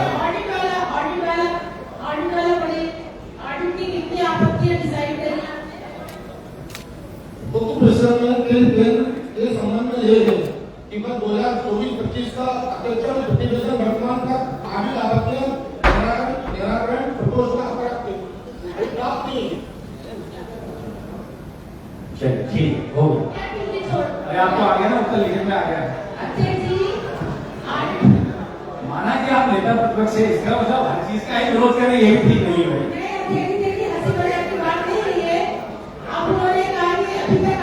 आपने कहा लिखित में बाकी चीजें लिखित में दीजिए, लिखित में आगे प्रश्न आपका उत्तर होगा। हमारी बजट की बैठक हुई थी अप्रैल को, अप्रैल निकल गया पूरा और मई निकल गया, जून निकल गया, जुलाई लास्ट हो गया और आज 24 है। तो ऑडिट आपत्तियां डिसाइड हो जाती है कब, जब हमारा प्रतिवेदन बनता है, जब हमारा बजट आता है उससे पहले हमारा वार्षिक प्रतिवेदन के अंदर ऑडिट की आपत्तियां, तो ये तो बहुत गलत है, नाइंसाफी है कि अभी तक आपको ऑडिट आपत्तियां प्राप्त नहीं हुई है। तो फिर आप क्या ध्यान रखते हैं, हमारे एमआईसी साथी क्या ध्यान रखते हैं कि वो क्यों नहीं ऑडिट आपत्तियों का प्रतिवेदन उन तक आया? वो जो जवाब में कह रहे हैं कि अभी आप प्राप्त है। आप बाकी उत्तर में एक बार आप अध्ययन कर लीजिएगा, इसके बाद अगर कोई लगता है तो भविष्य में चर्चा कराएंगे इस पर। प्रश्न क्रमांक 3 श्रीन खान जी। माननीय अध्यक्ष महोदय, मेरा प्रश्न है 1 जनवरी 2024 से प्रश्न दिनांक तक नगर निगम भोपाल के अंतर्गत विद्युत शाखा द्वारा वेस्ट ऋतु के लिए कितने AC, air cooler, air fan, table fan, exhaust fan, electric water machine किन किन कंपनियों के किस गारंटी वारंटी से खरीदे गए हैं, इनकी संख्या कितनी है, किस टेंडर के माध्यम से, किस कंपनी से, किस दर पर खरीदे गए हैं, किन किन समाचार पत्रों में उक्त से संबंधित प्रेस विज्ञप्ति जारी की गई थी, उपरोक्त से संबंधित सामग्री का उपयोग निगम के किन किन शाखाओं में आवश्यकता की दृष्टिगत किया जा रहा है, शाखा का नाम, शाखा का प्रबंधक का नाम, उक्त उपयोग करने वाली सामग्री का नाम सहित प्रक्रिया निगम की कितनी राशि का व्यय किया गया है, किस पद से किया गया है, किस सक्षम अधिकारी की स्वीकृति से किया गया है, उक्त से संबंधित फाइलों की प्रमाणित प्रतियां सही जानकारी सदन में प्रस्तुत की जाए। माननीय राजेश कुमार जी। माननीय अध्यक्ष जी, 1 जनवरी 2024 से दक्षिण नगर निगम भोपाल के अंतर्गत विद्युत शाखा द्वारा भीषण ऋतु के लिए एयर कूलर बजाज कंपनी एवं एयर फैन ग्रामीण कंपनी के सफल विक्रेता श्रीजी इलेक्ट्रिकल्स भोपाल की गारंटी वारंटी 1 वर्ष की है, जिसमें एयर फैन राशि 1280 रुपए प्रति नग के दर के से खरीदे गए हैं, एयर कूलर राशि 8,549 रुपए प्रति नग के दर से खरीदे गए हैं। इनकी संख्या क्रमशः एयर फैन की 200 है, एयर कूलर 105 है। एयर फैन का निविदा 2024 ULD 330073 है एवं एयर कूलर का निविदा क्रमांक 2024 ULD 311653 है। इसके माध्यम से दैनिक जागरण समाचार पत्रों में प्रकाशित विज्ञप्ति जारी की। दूसरा संलग्न 1 का संलग्न है, कहाँ दिए गए दोनों में बाढ़ में माननीय अध्यक्ष महोदय, मैं हमारे एमआईसी साथी एसी कहाँ लगे हुए हैं? एसी परचेज ही नहीं की, तो जो नगर निगम अधिकारियों के चैम्बर्स में एसी लगे हुए और हमारे परिषद ऑनलाइन के लिए प्राइवेट अभी हाल में परचेज ही नहीं की। ठीक है, आप लिखित में दे दीजिए, मैं थोड़ा उसको स्टडी करके फिर अरे हो गया, ठीक है, वो करेंगे।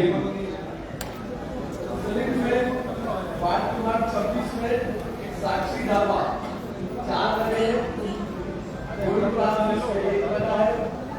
वार्ड नंबर 82 में एक। अरे आप राजेश जी आप दे दीजिए, ठीक है। प्रश्न क्रमांक 4 अजीजुद्दीन जी।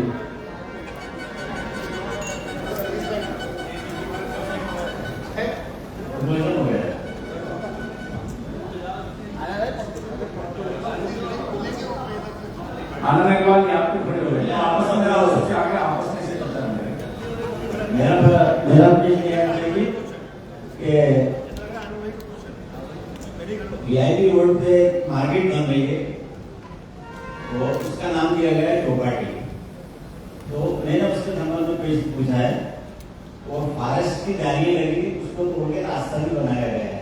तो आधा जवाब पहले हमसे ले लो, किसकी परमिशन से बने, परमिशन दी गई ना दी गई उसकी, क्योंकि बेसमेंट एरिया है और रोड से 50 मीटर तक पूरा पार कर लिया। आप उत्तर के लिए आनंद तो आपने प्रश्न अध्यक्ष महोदय,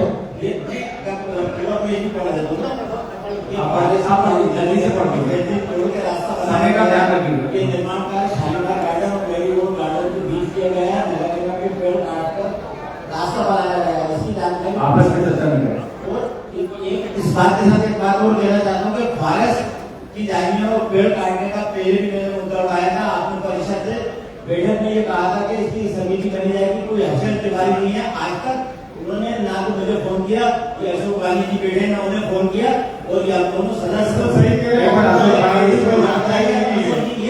ये चुने हुए पार्षदों के साथ जाती है। आपने समिति गठित की थी, समिति गठित हुई थी, लेकिन उसका कोई ये बात भी सही है। हर्षद तिवारी जी इतने बड़े हो गए, मतलब पार्षद की और सदस्य की वैल्यू नहीं उनकी नजर में। एक लीडर लिख के हमने समिति में बनाया है, उसमें क्या हुआ? अशोक पांडे उसमें क्या हुआ? समिति बन गई थी, लेकिन उसके बाद कुछ अता पता नहीं क्या हो रहा है, क्या हो रहा है। पिछली बैठक में भी हमने आपसे कहा था कि अरे जी आपने ये दो परिषद हो चुकी है, लेकिन समिति बन गई है। आपने सबको एक कोशिश करके समिति जो की बनी है, फोन भी उठा दे, फोन भी उठा दे। एक बार और मैं समझ थी अजीत भाई के साथ एक बार और क्या हुआ। हर्षद तिवारी जी को उसने रखा था और वो समिति बनी हुई है, अशोक पांडे जी भी हैं। आप लोग अगली परिषद में उस समिति का प्रतिवेदन पत्र में प्रस्तुत करेंगे और आयुक्त महोदय इस व्यवस्था को देखें कि जो जांच समिति बनाई गई थी वो जांच समिति अपना जांच करके प्रतिवेदन प्रस्तुत करें, और अगर इसमें किसी कारण से विलम्ब हुआ तो अब उसकी पुनरावृत्ति ना हो, विलम्ब भी ना हो, इस बात का ध्यान रखें। ठीक है, आपके आदेश का पालन नहीं होगा सर। हर्षद तिवारी जी ये बैठे सामने, मैंने 32 फोन लगाए होंगे। आगे ना बात, अगली परिषद से पहले बदल हो जाएगा। ये वही जगह है जिसपे पेड़ काट के पूरी 22-24 दुकानें बनानी नहीं। अगर ये सही कदम टाइम पे उठा लेते तो आज ये दुकान नहीं बनती, मार्केट बन गई है पूरी। मुझे लगता है 5000 स्क्वायर फीट का कब्जा करा गया है। जब जांच समिति परिषद से बना दी गई थी तो थोड़े प्रयास आप लोगों को भी कर लेंगे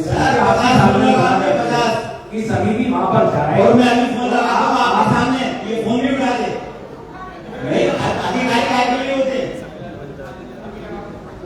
अभी तो उठाने के डर के मारे हो सर। अध्यक्ष जी मैं ये पूछ रहा हूँ कि सारे विभागों के लोग आते हैं, बिल्डिंग परमिशन के लोग ना जो समिति की मीटिंग होती है उसमें भी नहीं आते, और अभी परिषद की इतनी बड़ी बैठक हो रही है, बिल्डिंग परमिशन से कोई अधिकारी आएगा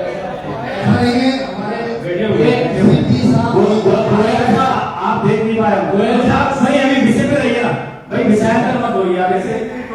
गोयल साहब से करवाना रोड का बोल दूंगा को सर्वर भाई एक बार इधर सर्वर भाई, हाँ विषयांतर होगा।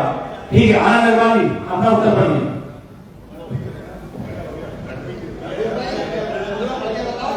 इधर परमिशन लिए नहीं हुई उसमें। आवाज सुनने की फिर अजीत भाई क्योंकि हमारे भाई अजीत भाई ने क्वेश्चन लगाया है, जो मार्केट बना है इसकी परमिशन किस विभाग ने दी?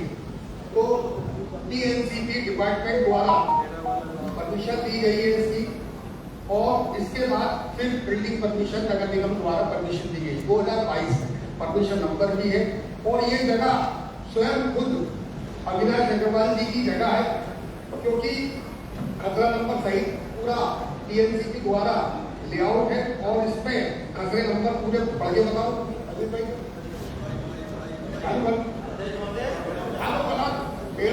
ये देख लो आप, ये पेड़ खड़े हुए हैं और ये 5000 स्क्वायर फीट का प्लान है, और रोड से 50 मीटर तक, रोड से 50 मीटर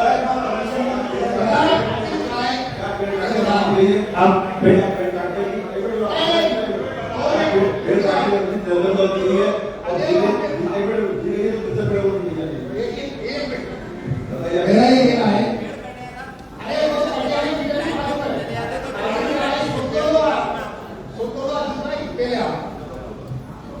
टीएनपीसी द्वारा और नगर निगम द्वारा परमिशन दी है, ठीक है। उसके बाद दूसरा क्वेश्चन इनका ये सेकंड, तो उपरोक्त उसमें जाली हटाकर पेड़ काटेंगे, तो नगर निगम द्वारा सहायक आयुक्त उद्यान शाखा द्वारा इस पर की जांच की गई, मौके पर पाए जाने पर फूल पाए गए, उसमें 10 कटे हैं।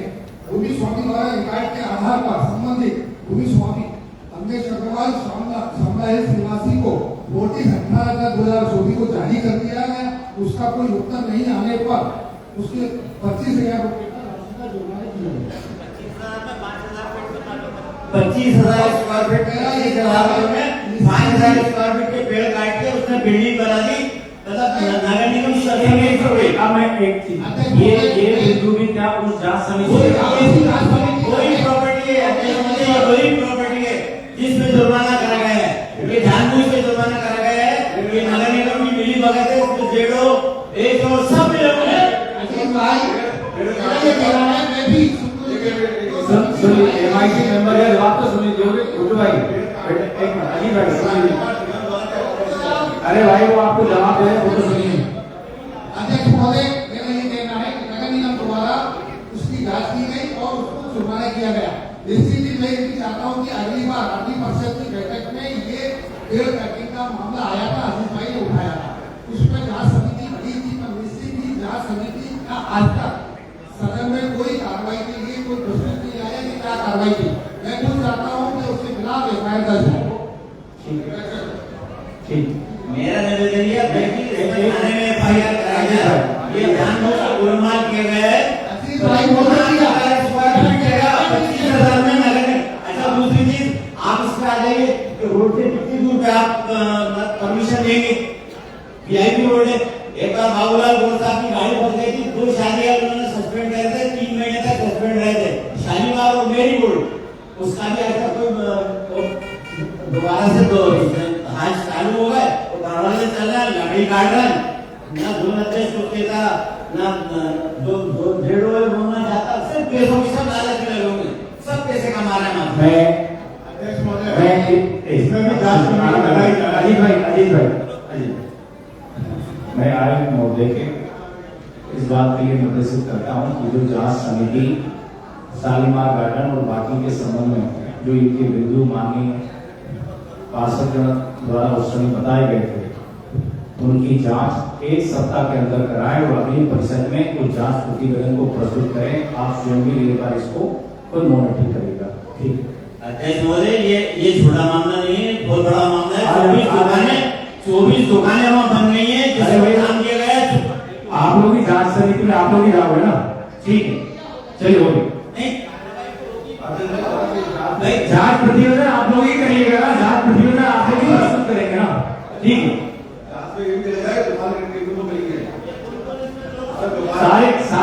सारे बिंदुओं को आप समेत कर रहे हैं, बात के अध्यक्ष महोदय, ये छोटा मसला नहीं है, बहुत बड़ा मसला है। ये वीआईपी रोड पर रोड निकाल दिया गया है, जहाँ पर गाड़ियां निकलेंगी, ट्रैफिक जाम होगा, पूरा 5,000 स्क्वायर फीट का कब्जा।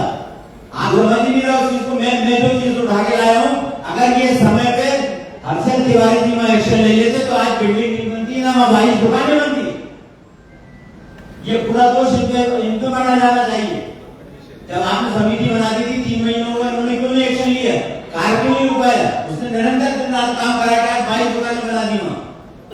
और कल को आवागमन होगा, पूरा वीआईपी रोड पर जाम होगा, केसमेंट एरिया है, सीवर लाइन कहाँ है? तो चलो ये मैं पूछता हूँ आपसे कि सीवर लाइन कहाँ है?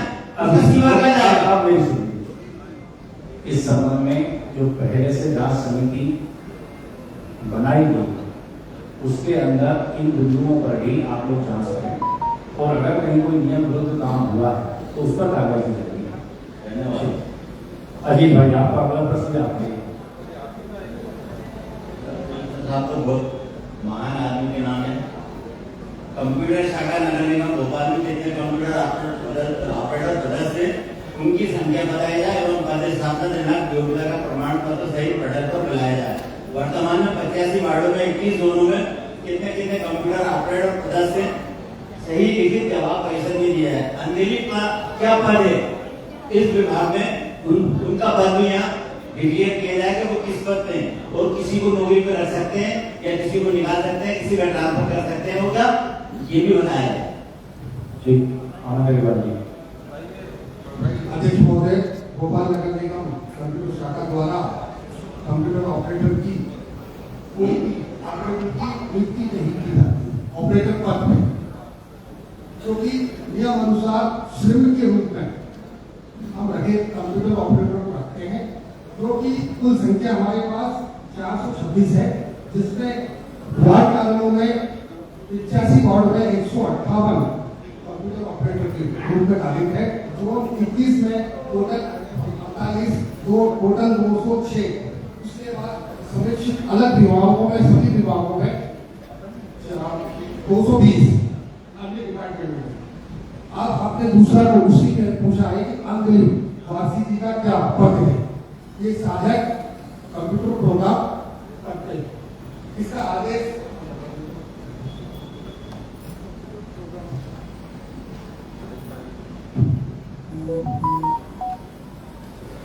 नगर निगम कार्यालय भोपाल समाज प्रशासन विभाग द्वारा आदेश संबंधित आदेश क्रमांक नंबर 338/343 6/2/2002 को आगमन महापौर परिषद क्रमांक संकल्प क्रमांक नंबर 13 के 1/8/2003 अनुसार श्री अनुजय पारसी को सहायक कंप्यूटर प्रोग्राम शासन द्वारा स्वीकृति प्रदान की गई है। तो बता दीजिए निरीक्षण मौका क्या है? प्रोग्राम वो तो पूरे 153 ऑपरेटर आपके पूरे 10 सहायक कंप्यूटर प्रोग्राम वो ट्रांसफर कर सकते हैं, किसी को रिलीव कर सकते हैं, किसी को कहीं भी मतलब कर सकते हैं, उनको अधिकार है क्या? कर सकते हैं ना। ये लिखित तो दे दीजिए आप अध्यक्ष जी, में ये लिखित तो चाहिए कि अंधेरी साहब ट्रांसफर कर सकते हैं, रिलीव कर सकते हैं, किसी को भी ज्वाइन करा सकते हैं। ठीक है, लिखित में दे दीजिए। प्रश्न क्रमांक 6 लेकर रफीकपुर से।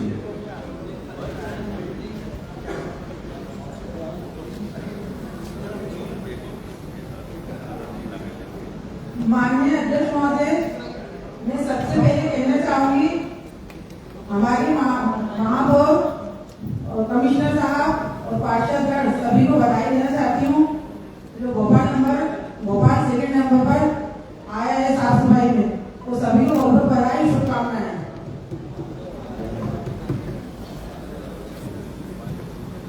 माननीय अध्यक्ष महोदय, मेरा प्रश्न है नगर निगम भोपाल के अंतर्गत कितने फ्लैटों को निगम द्वारा हाई राइज बिल्डिंग मुद्रा जारी की गई है, उनकी संख्या कितनी है, उसका स्तर निरीक्षण निगम के किन सक्षम अधिकारियों द्वारा किया गया? हाई राइज बिल्डिंग भवन अनुज्ञा देने से पूर्व निगम के अधिकारियों द्वारा सभी नियमों का कड़ाई से पालन किया गया अथवा नहीं? उपरोक्त संबंधित समस्त फाइलों की प्रमाणित प्रतियां पटल पर बुलाई जाकर जानकारी सदन में दी जाए। माननीय अध्यक्ष महोदय, एमआईसी सदस्य का जवाब देने से मैं आपसे कुछ कहना चाहती हूँ। माननीय अध्यक्ष महोदय, लिखित रूप में पूरी जानकारी दिए गए जाने हेतु संबंधित अधिकारी को आसानी से दिशा निर्देश प्रदान करने का कष्ट करें ताकि वास्तविक स्थिति से सदन एवं शहर की जनता को अवगत कराया जा सके।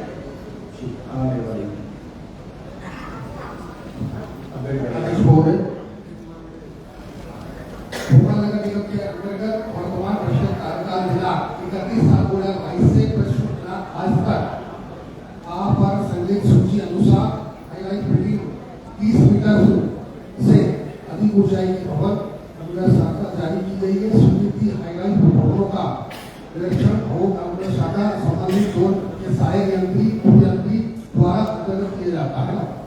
दूसरा, हाईलाइट बिल्डिंगों की भवन अनुग्रह शाखा समय देते हुए मध्यप्रदेश भूमि विकास नियम 2012 के अंतर्गत 2005 के नियमों के प्रयोगों से पालन किया जाता। हाईलाइट भवनों की स्वीकृति APL प्रतिशत के द्वारा हाईलाइट बिल्डिंग को सदन किया जाता है। इसमें भोपाल में 9 हाईलाइट बिल्डिंगों की परमिशन दी है।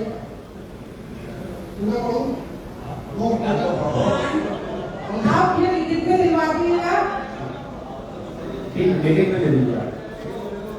और लिखित में मांगे, लिखित में दे दीजिए। ठीक, आराम से बात बैठ जाइए। नहीं, एक बार अरे हो गया, आपस में चर्चा करें। अब वो लिखित में मांगे दे दीजिए। प्रश्न क्रमांक 7 आप लेकर अभी थोड़ी सी ये भी आपका ही है। अगला प्रश्न भी आपका ही है। अगला प्रश्न पढ़ो, प्रश्न क्रमांक 7।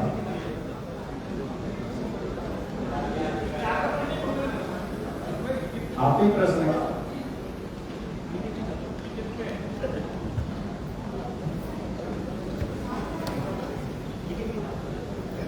माननीय अध्यक्ष महोदय, मेरा प्रश्न है अमृत योजना के अंतर्गत नगर निगम भोपाल की समस्त कार्यों में पानी की सप्लाई बचत हेतु कराने सब मीटर की खरीदी की गई थी। कितनी संख्या में सब मीटर खरीदे गए थे? इस टेंडर के माध्यम से किस कंपनी से किस दर पर खरीदे गए थे? किन समाचार पत्रों में संबंधित विज्ञप्ति जारी की गई थी? अभी वर्तमान में उन सब मीटरों की स्थिति क्या है? इस पूरी प्रक्रिया में कितनी राशि का व्यय किया गया था? उक्त प्रक्रिया नीति से निगम को क्या लाभ क्या हानि हुई? उससे संबंधित समस्त फाइलों को प्रमाणित प्रक्रिया सही जानकारी सदन में प्रस्तुत की जाए।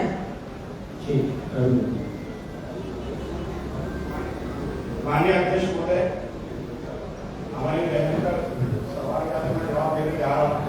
उससे पहले भाजपा पार्षद दल एक जिला देश होने के नाते 5,75,000 भाजपा के सदस्य और भोपाल की राजधानी 20 लाख से ज्यादा नागरिक हैं। उन सबकी तरफ से 4,577 शहरों में भाग लिया था इस कंपटीशन में, संस्था में। और बड़े गर्व से कहना चाहता हूँ और बड़े घमंड से भी कहना चाहता हूँ कि मेरा भोपाल देश में दूसरे नंबर पर आया। और इसका किसी को श्रेय है मेरे सम्मानित पार्षदों के साथ साथ नागरिकों के साथ साथ माननीय महापौर जी, माननीय नगर निगम अध्यक्ष जी और एक प्रशासनिक अधिकारी के रूप में माननीय हमारे कमिश्नर साहब आप सहित जो मीडिया के बंधु हैं उनको भी बधाई देना चाहता हूँ कि मीडिया ने भी अपना रोल अच्छा अदा किया। इस अवसर पर पूरे भाजपा पार्षद दल की तरफ से हम बहुत बहुत बधाई देते हैं। बड़े गर्व की बात है, हम देश में कहीं भी जाते हैं हम बोलते हैं भोपाल से तो कहता है आपका जिला तो देश में दूसरे नंबर पर है, तो सीना थोड़ा कादर ऊंची हो जाती है। इस अवसर पर भाजपा पार्षद द्वारा कोई भी प्रत्यक्ष और अप्रत्यक्ष कोई निंदा प्रस्ताव लाने की कोई तैयारी नहीं की, कोई योजना नहीं थी, कोई कार्यक्रम नहीं बना था। मैं आसंदी को बताना चाहता हूँ कि इसके लिए मैं कमिश्नर साहब और आप पूरे दल को मैं बधाई देता हूँ। इस बीच में घटनाक्रम में पार्षद दल का कोई रोल नहीं रहता है।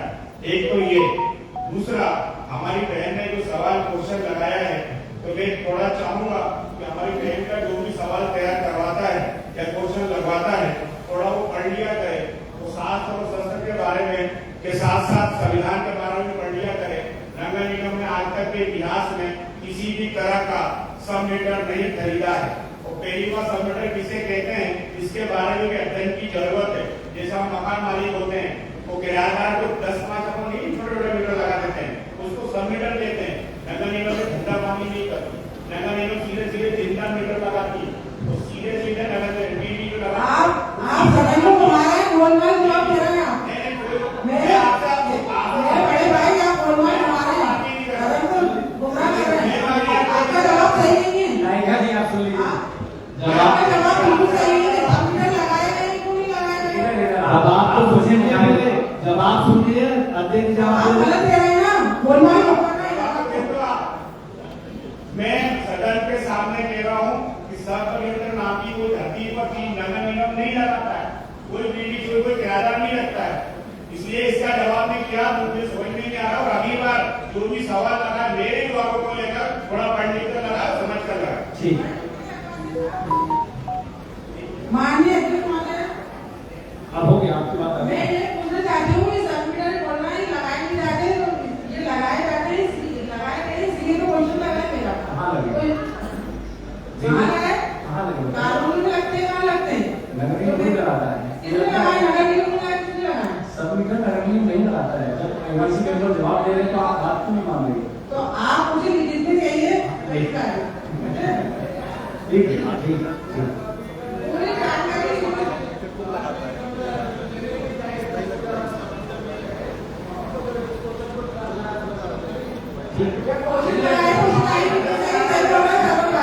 सदस्य को भी थोड़ा सा ठीक है, कोई बात हो गया। प्रश्न क्रमांक 8 पप्पू लाल जी।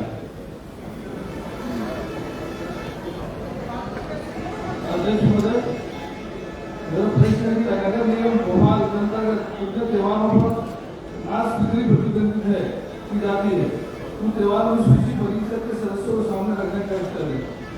दूसरा प्रश्न है, भोपाल नगर निगम द्वारा नगर निगम सीमा में कितने मास्क विक्रेताओं को लाइसेंस प्रदान किए गए हैं और क्या नए लाइसेंस अभी भी दिए जा रहे हैं, क्या लाइसेंस स्थानीय स्थापित किए जाते हैं? ठीक, आगे बढ़िए। आप बैठिए। पप्पू लाल जी आप बैठिए।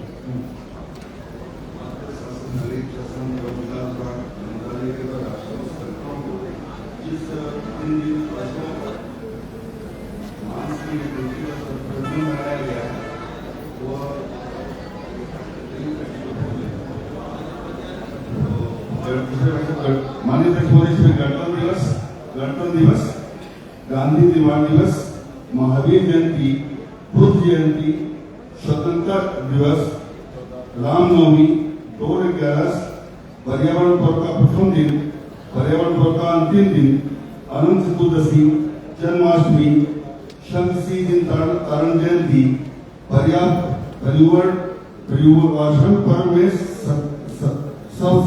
सितंबर जयंती, भगवान महावीर के 2500 के निर्माण में चेती चाँद, गणेश चतुर्थी, महर्षि वाल्मीकि जयंती, साधु संत श्री टी.एल. वासवानी जी के जन्म दिवस, अंतर्राष्ट्रीय निरामिष आहार पशु अधिकार दिवस के परिप्रेक्ष्य में सिर्फ 19 तरीके से पर्व है जिस पर यह उस दिन प्रतिबंधित रहेगा।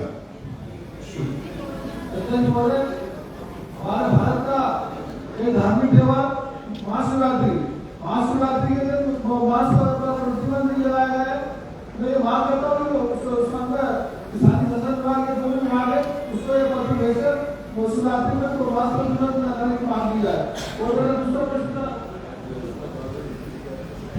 हमारे माननीय भाई साहब ने दूसरा जो प्रश्न बताया है उसका वर्ष 2024-25 में पश्चिम विश्व शाखा कुल कितने, तो ये टोटल 544 मांस विक्रय लाइसेंस जारी किए गए थे और वर्ष 25-26 में आज दिनांक तक कुल 154 लाइसेंस जारी किए गए हैं। उसमें से इसका चिकन शॉप का 112, बकरे का 25, भैंस का 15 और मछली के 2 इस शाखा द्वारा मांस बिक्री लाइसेंस जारी किया गया है।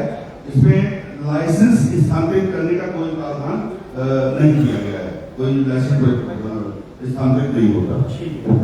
उनका माननीय सदस्य का कहना यह है कि महाशिवरात्रि पर भी प्रतिबंधित करेंगे तो एक अच्छा है। और शिवरात्रि के लिए बना के अध्यक्ष महोदय, जैसा कि हमारे सम्मानित सदस्य ने बताया कि माल सांकेतिक किया जाता है लाइसेंस, अगर देखने में आता है कि नगर निगम की दुकानें जो अवैध रूप से लगी है उसमें लाइसेंस शिफ्ट किए जाते हैं और वहाँ पर ये दुकान नहीं हटाई जाती, इसके अंदर नगर निगम ने लाइसेंस दिया हुआ है।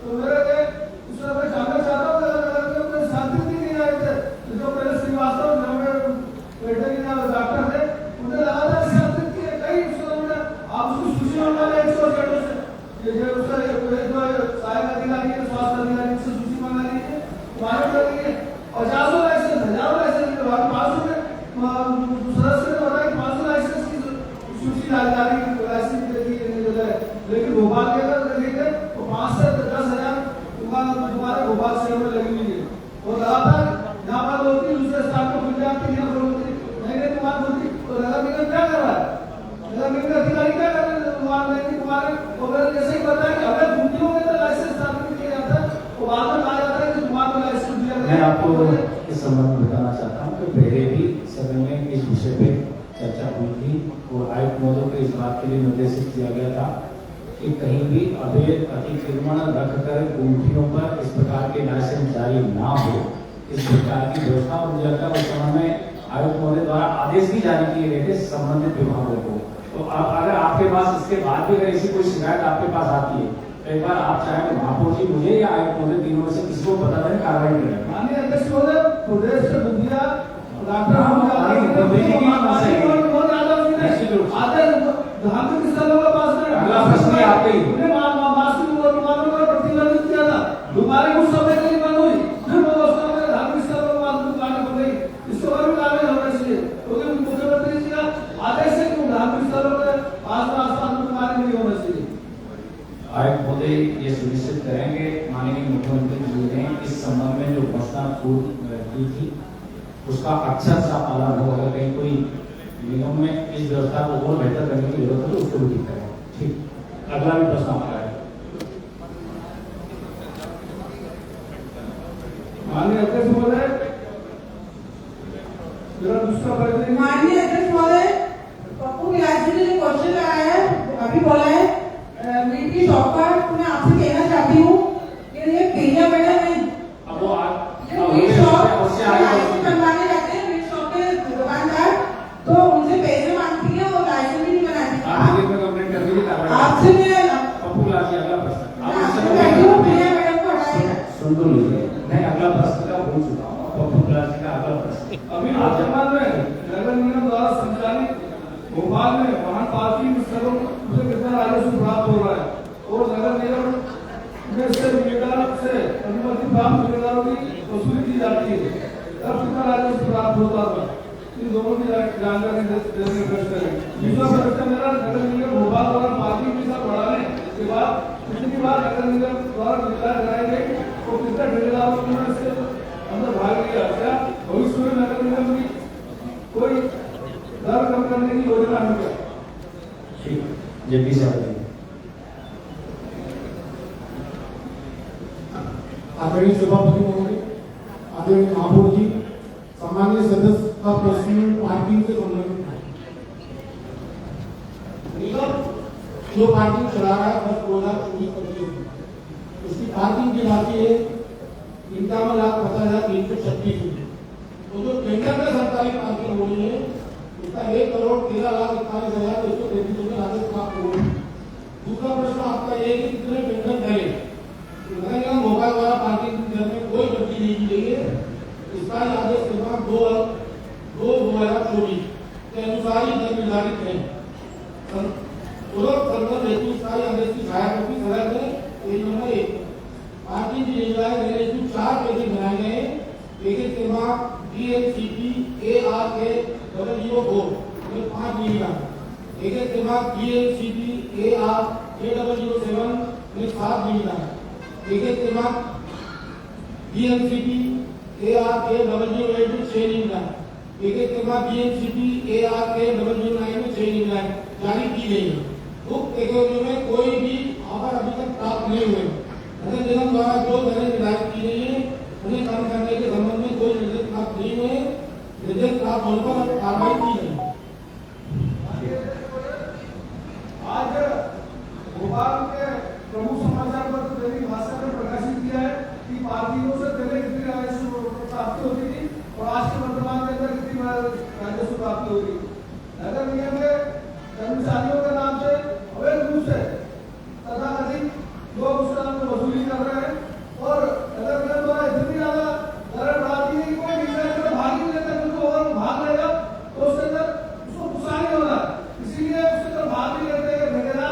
मेरा अनुरोध है आपके माध्यम से, मैं आपसे अनुरोध करना चाहता हूँ कि जो निविदाएं बनाई गई है उसको निविदाओं को कम किया जाए, कब करके केंद्र में डाले जाए, डलवाए जाए तो भाग लेंगे। और उस तरह के नगर निगम के कर्मचारी आज वसूली के माध्यम से नगर निगम का नुकसान होगा, तो नुकसान से नगर निगम बच सकेगा। अपन को आय बढ़ाने की ताकि कम कर दो। घाटा तो हो गया, क्योंकि मेरे 3-4 राजस्व एक बार जगदीश यादव जी, मेरा आपसे आग्रह है, आप उस विभाग के MIC मेंबर हैं, शहर भर में जितनी पार्किंग चल रही है एक बार आप अधिकारियों के साथ राउंड लीजिए और अचानक करिए, अगर कहीं इस प्रकार की कोई भी शिकायतें हैं तो उस पर कार्रवाई भी करना चाहिए। सबकी मंशा ये है कि अधिकतम निगम को राजस्व आय हो, और अगर इसमें कहीं कोई सुधार की जरूरत है तो करना चाहिए। आप MIC के नाते एक बार सारे पार्किंग स्थलों पर अचानक निरीक्षण करिए, अधिकारियों के साथ करिए। जा रही है आप तो भले उसको लोगों में आप क्या कर सकता है कि लोग पैसा मिलेगा तो बड़ा पैसा देना, बड़ा पैसा देना है। इसीलिए मैंने माननीय MIC मेंबर से कहा कि आप अचानक कभी भी दौरा करें, निरीक्षण करें और अगर गलत पाया जाता है तो उस पर जो भी कार्रवाई करना वो कार्रवाई करें। अभी केवल 5 मिनट का समय अपने पास है, 4 मिनट का एक प्रश्न और है श्री युगेंद्र सिंह गुंडे जो हाथ हैं।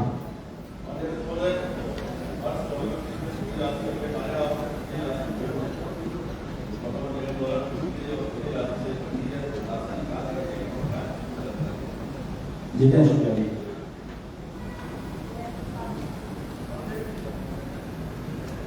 अध्यक्ष महोदय, प्रश्न का जवाब आपको चाहिए ना? नहीं, आप बताइए चाहिए क्या प्रश्न का जवाब? नहीं, आपके पास लिखा है प्रश्न उठाने के संबंध में एक बार तो लिखा प्रश्न उठाने किया जाए, तो आप बताएं क्या करना है। नहीं, पहला क्यों लगाया और दूसरा क्यों दिया? उसी प्रश्न को आपने उठाने किया जाए।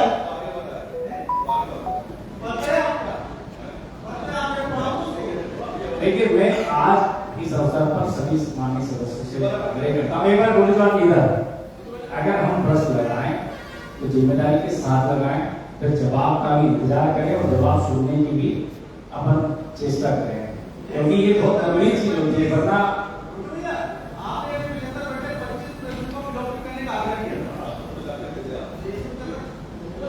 चलिए आप उत्तर पढ़ दीजिए ना, आप उसका उत्तर नहीं, वो उसमें प्रोसीडिंग में है, उसका उत्तर पढ़।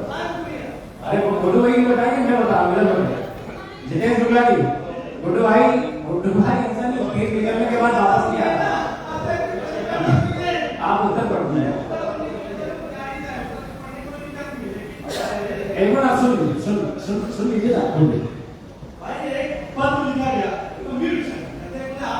इसीलिए मैंने कहा आपसे अनुमति चाहते हुए चर्चा करता हूँ, आपसे आग्रह मेरा कि हमने प्रश्न किया और उसका हमने पत्र जारी किया, इस प्रश्न को उपलब्ध किया जाए। हम ये अच्छा है कि हमारी बात के अधिकारी तैयारी कर पाएंगे। आप प्रश्न होगी गुड्डू भाई, आपने ऐसा क्यों किया? एक बार सदन को ये भी बताना चाहिए कि आपने प्रश्न ही लगाया, फिर रोपित करने के लिए लिखा ये क्यों? जी अगर पहले प्रोसेस लोगों करने के लिए आपने दिया है पत्र जारी हमारी तब तक आपके प्रश्न और उत्तर प्रोसीडिंग में आ चुके थे। नहीं, आप चलिए भाई, चलिए मैं इसलिए आपसे आग्रह करता हूँ कि आपसे नहीं आपके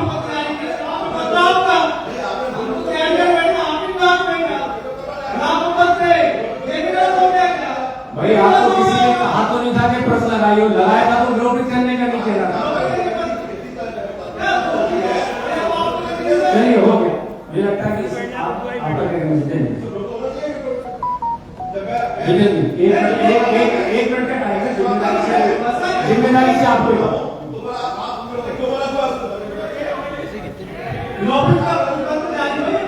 ठीक नहीं है, आगे अंदर महत्वपूर्ण समय रहता है, प्रश्नकाल में 1 घंटा तय रहता है। अगर ये चीजें और उस चीजों को ध्यान में रखना हम नहीं करते ना। हमने प्रश्न किया, हम उनका ध्यान रखा है।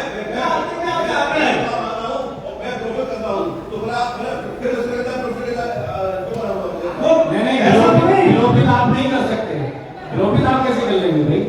इस आपने प्रश्न लगा दिया, प्रोसीडिंग में आ गया, कार्रवाई हो गई, ऐसे नहीं होता। चलिए आगे से थोड़ा सभी लोग इस बात का ध्यान रखेंगे। चलिए हमारे अध्यक्ष महोदय, हमारे साथी योगेंद्र सिंह कुमार भैया ने जो प्रश्न किया है, विलोपित प्रश्न उन्होंने पत्र जारी किया है। उन्होंने कहा वर्ष 2024-25 में कितनी राशि का बजट आया, उसमें जितेंद्र जी 12 सत्र पे अपना प्रश्नकाल शुरू हुआ था, 1 सत्र हो चुके, प्रश्नकाल का समय पूरा हो गया। आपका आप लिखित में उत्तर दे दीजिएगा, और जो प्रश्न अभी नहीं पढ़े जा सके उनके भी लिखित उत्तर पहुंचा दिए जाए।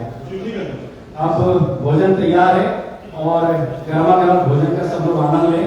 अब 2:15 बजे भोजन अवकाश के बाद सदन शुरू होगा।